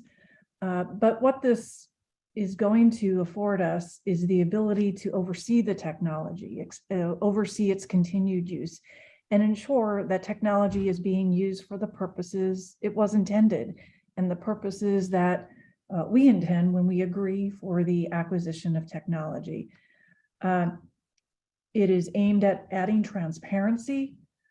There is a growing concern, as we hear from callers, about the power of technology, the increasing power of technology, and particularly in the future, there'll be technology we don't quite understand its potential impact. This policy will allow us to continue to oversee it in those circumstances. And I think it will allow the Board of Police Commissioners to be more effective in its oversight in the use of technologies. This idea originated in 2020 with the advisory committee that was selected, the hearings that took place that year, and last year the board accepted those report backs. Obviously, the details had to be worked out, policies have to be created, and the department has, I think, over time, continued to work on the tactical issues, the training issues, and the policies that were recommended there. But for us today, I feel this policy will provide the board more information, more details on all the technology, provide the public with more information, allows us to be more effective in our oversight role, particularly each year as we receive those annual reports explaining how the technology is being used. And as Commissioner Soboroff just said, it allows us to understand how it's being used, are lives being saved, is public safety being enhanced, and are we importantly protecting the privacy interests of the public, particularly as technology becomes more powerful. So for all of those reasons, I do intend to support this proposed policy, and I thank you, Commissioner Briggs, and turn it back to you. Thank you, Commissioner Decker. Commissioner Planche. Thank you. Commissioner Bonner. Yes, thank you. Yeah, I have one question, Director Rose. This shows up in the note on the first page relative to the situations where the court approves or prescribes something, and that there's a question about the first part of it and the second part of it, the note. And the first part, and I'll just get both the questions out, and then you can kind of make some sense of it for me, if you would. In the first case, I understand why if the court says, orders you to go out and purchase Windows 10 or Windows 11, you go out and purchase that, and the Board of Police Commissioners, wouldn't have any role in opposing something that's been directed by the court. But so the question in that case, where it's approved or prescribed, is does this at least allow any notice or anything of that nature, so that the board is at least aware of the technology that's being acquired and has some opportunity to monitor and oversee its use? So if I understand your question correctly, the first note on page 1 of the special order talks about things it doesn't apply to, which do not impact or privacy rights or civil liberties. And it's not part of the policy. As to the second note, and that's on page 3, that's about the court and what the court needs to authorize. For example, and this is just one example, a wiretap. So under 18 United States Code section, I think it's 2511, The court, you cannot have a certainly legal wiretap without court approval. And then the court asks for a finding, an affidavit in support of probable cause and necessity, and the court then allows law enforcement to wiretap. And as part of, I think it's that statute, requires an interim report back. So all of those reports are sealed. The only people that can see that really are the people conducting the tap or the court. So that would not be covered by this policy. And as the note reads, there is that isn't reported to the Board of Police Commissioners, but there is oversight, meaningful oversight by a court, deciding for, in this example, if a wiretap should happen, and B, determining if it should continue on, and those prongs. So this policy deals with, the kind of technology that law enforcement can and probably in this world needs to use, that is not overseen by another entity. And it would be the Board of Police Commissioners who would have a role in both learning about that type of technology before it is in use in the department for new technologies, and in determining whether the policy and the training for the type of technology that is being used protects the public, both in terms of public safety, and protects the public in terms of privacy rights and their civil liberties. So again, it's that balancing that we want to be open and transparent about, and that we believe that should be overseen by the Board of Police Commissioners.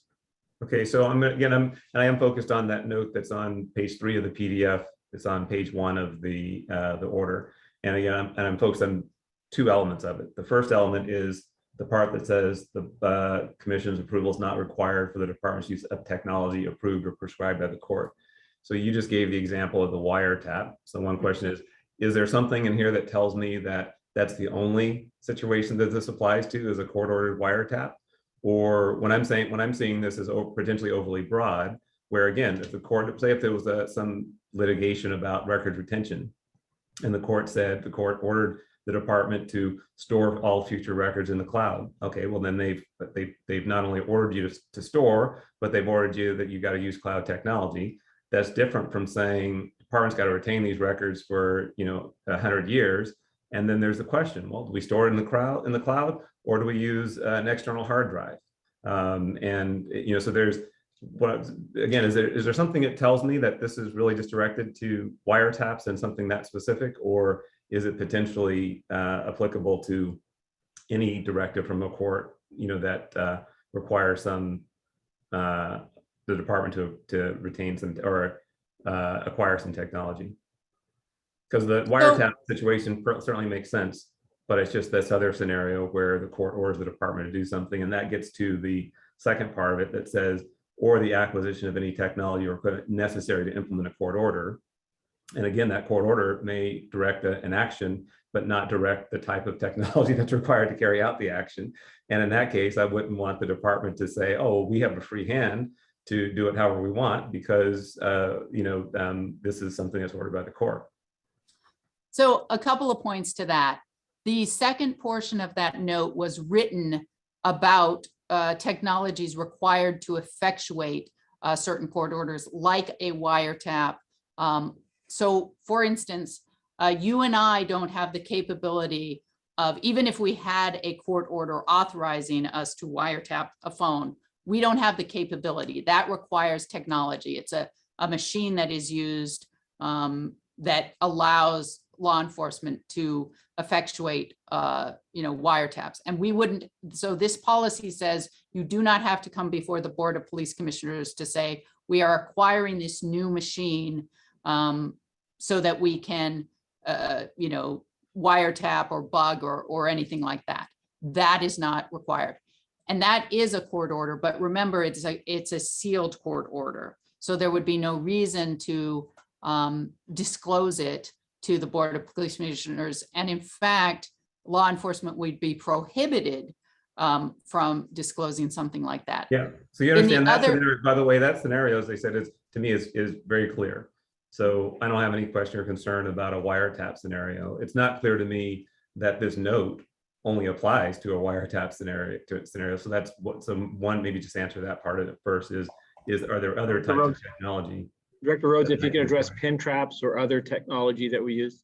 Right. So it doesn't only apply to a wiretap situation. It would apply to a stingray. It would apply to a pen register. It would apply to some 2703 orders about obtaining additional data.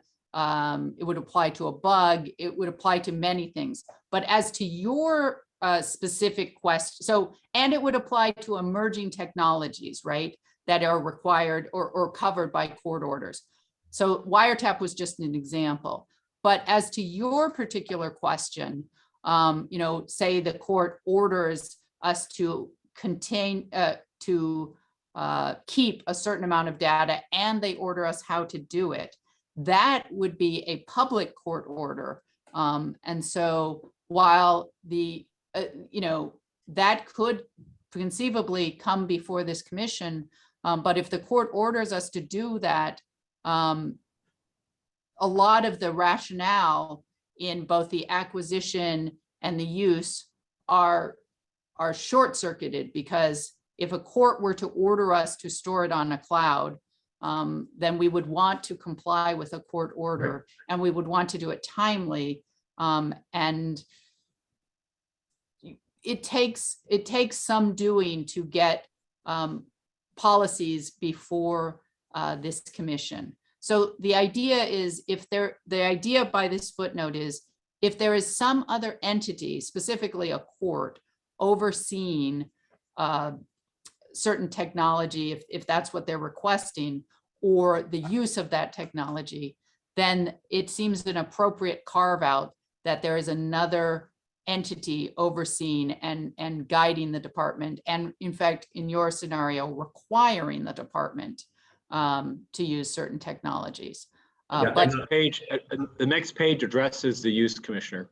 The next page addresses that we will inform the commission as to the use of those technologies as a report back.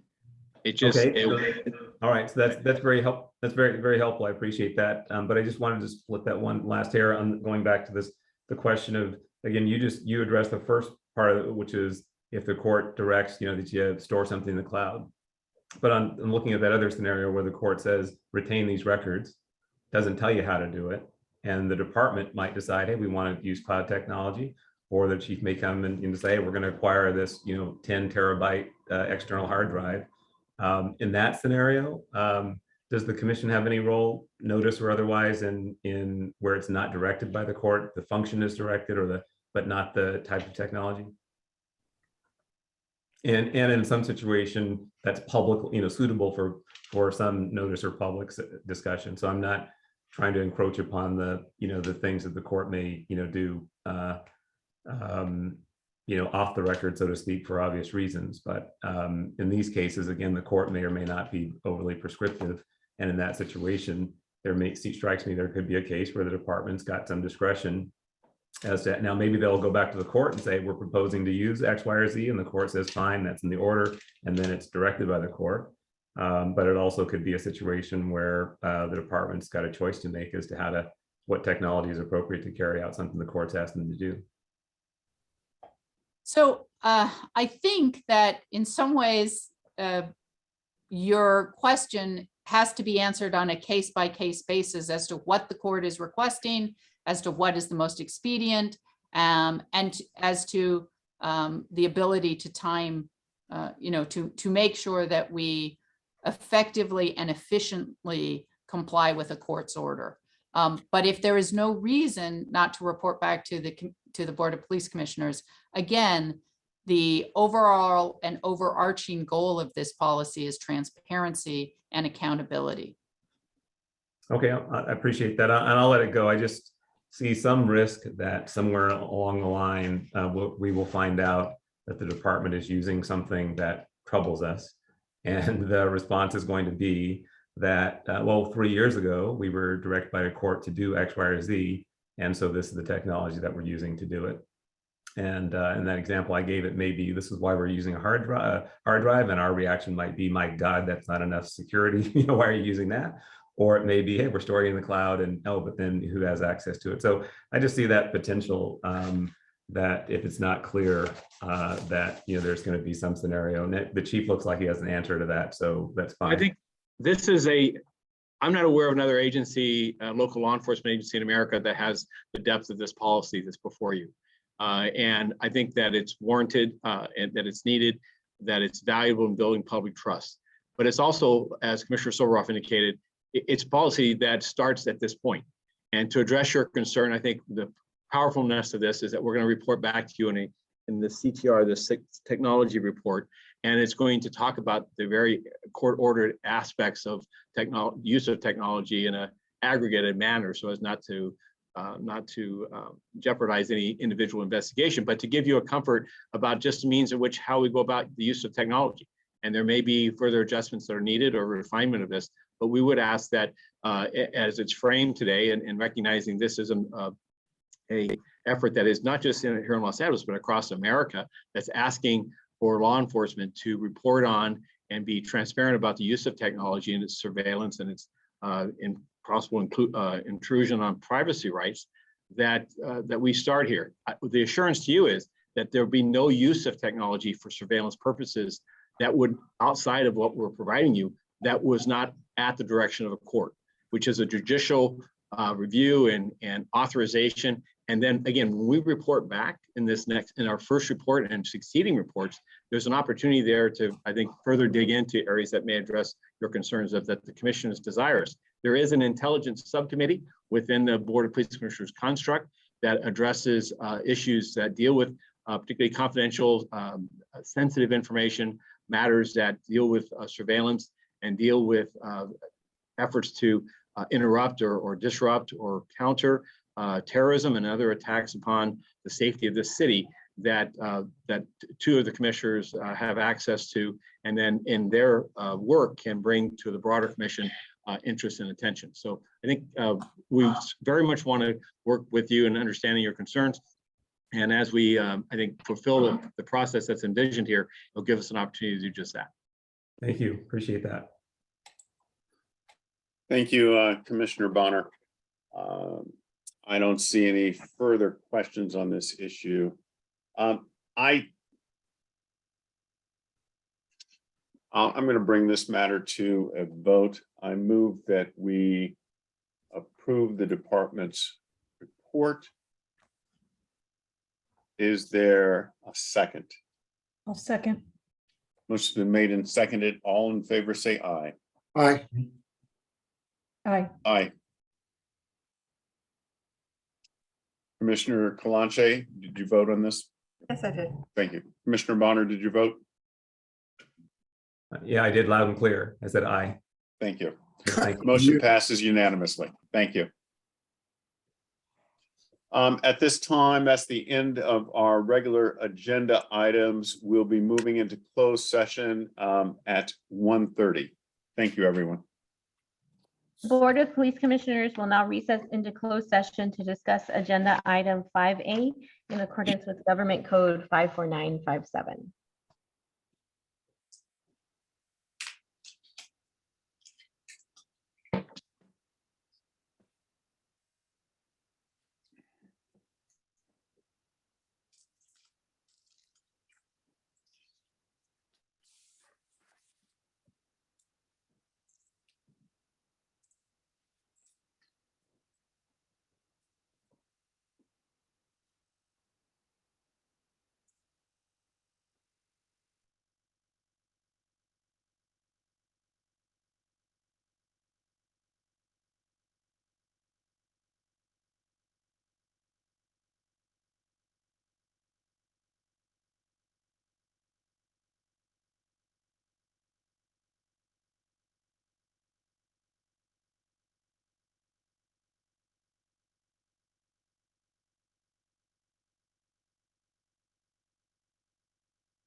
I believe we're waiting on Commissioner Soboroff.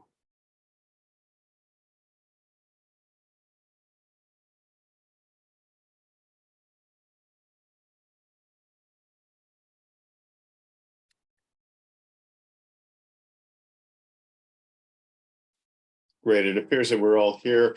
Mr. Tiefang, can you report out from closed session, please? Yes, Mr. President. Commission has concluded its work in closed session. Release item 5A1, chokehold number 048-21. Commission adopted the Chief of Police recommendations unanimously on a 5-0 vote. Those recommendations were tactics, administrative disapproval, 1 police officer 3, and 1 police officer 2. Tactical debrief, 4 police officer 2s. Drawing and exhibiting in policy, 1 police officer 2. Non-lethal use of force in policy, 1 police officer 3, 4 police officer 2s. Lethal use of force, administrative disapproval, 1 police officer 2. That concludes the report out. Thank you, Mr. Tiefang. There being no further business before the Board of Police Commissioners at this time, I move that we adjourn. Is there a second? Second. Motion's been made and seconded. All in favor, say aye. Aye. Thank you, everyone. Have a good evening and see you next week. Take care. Bye.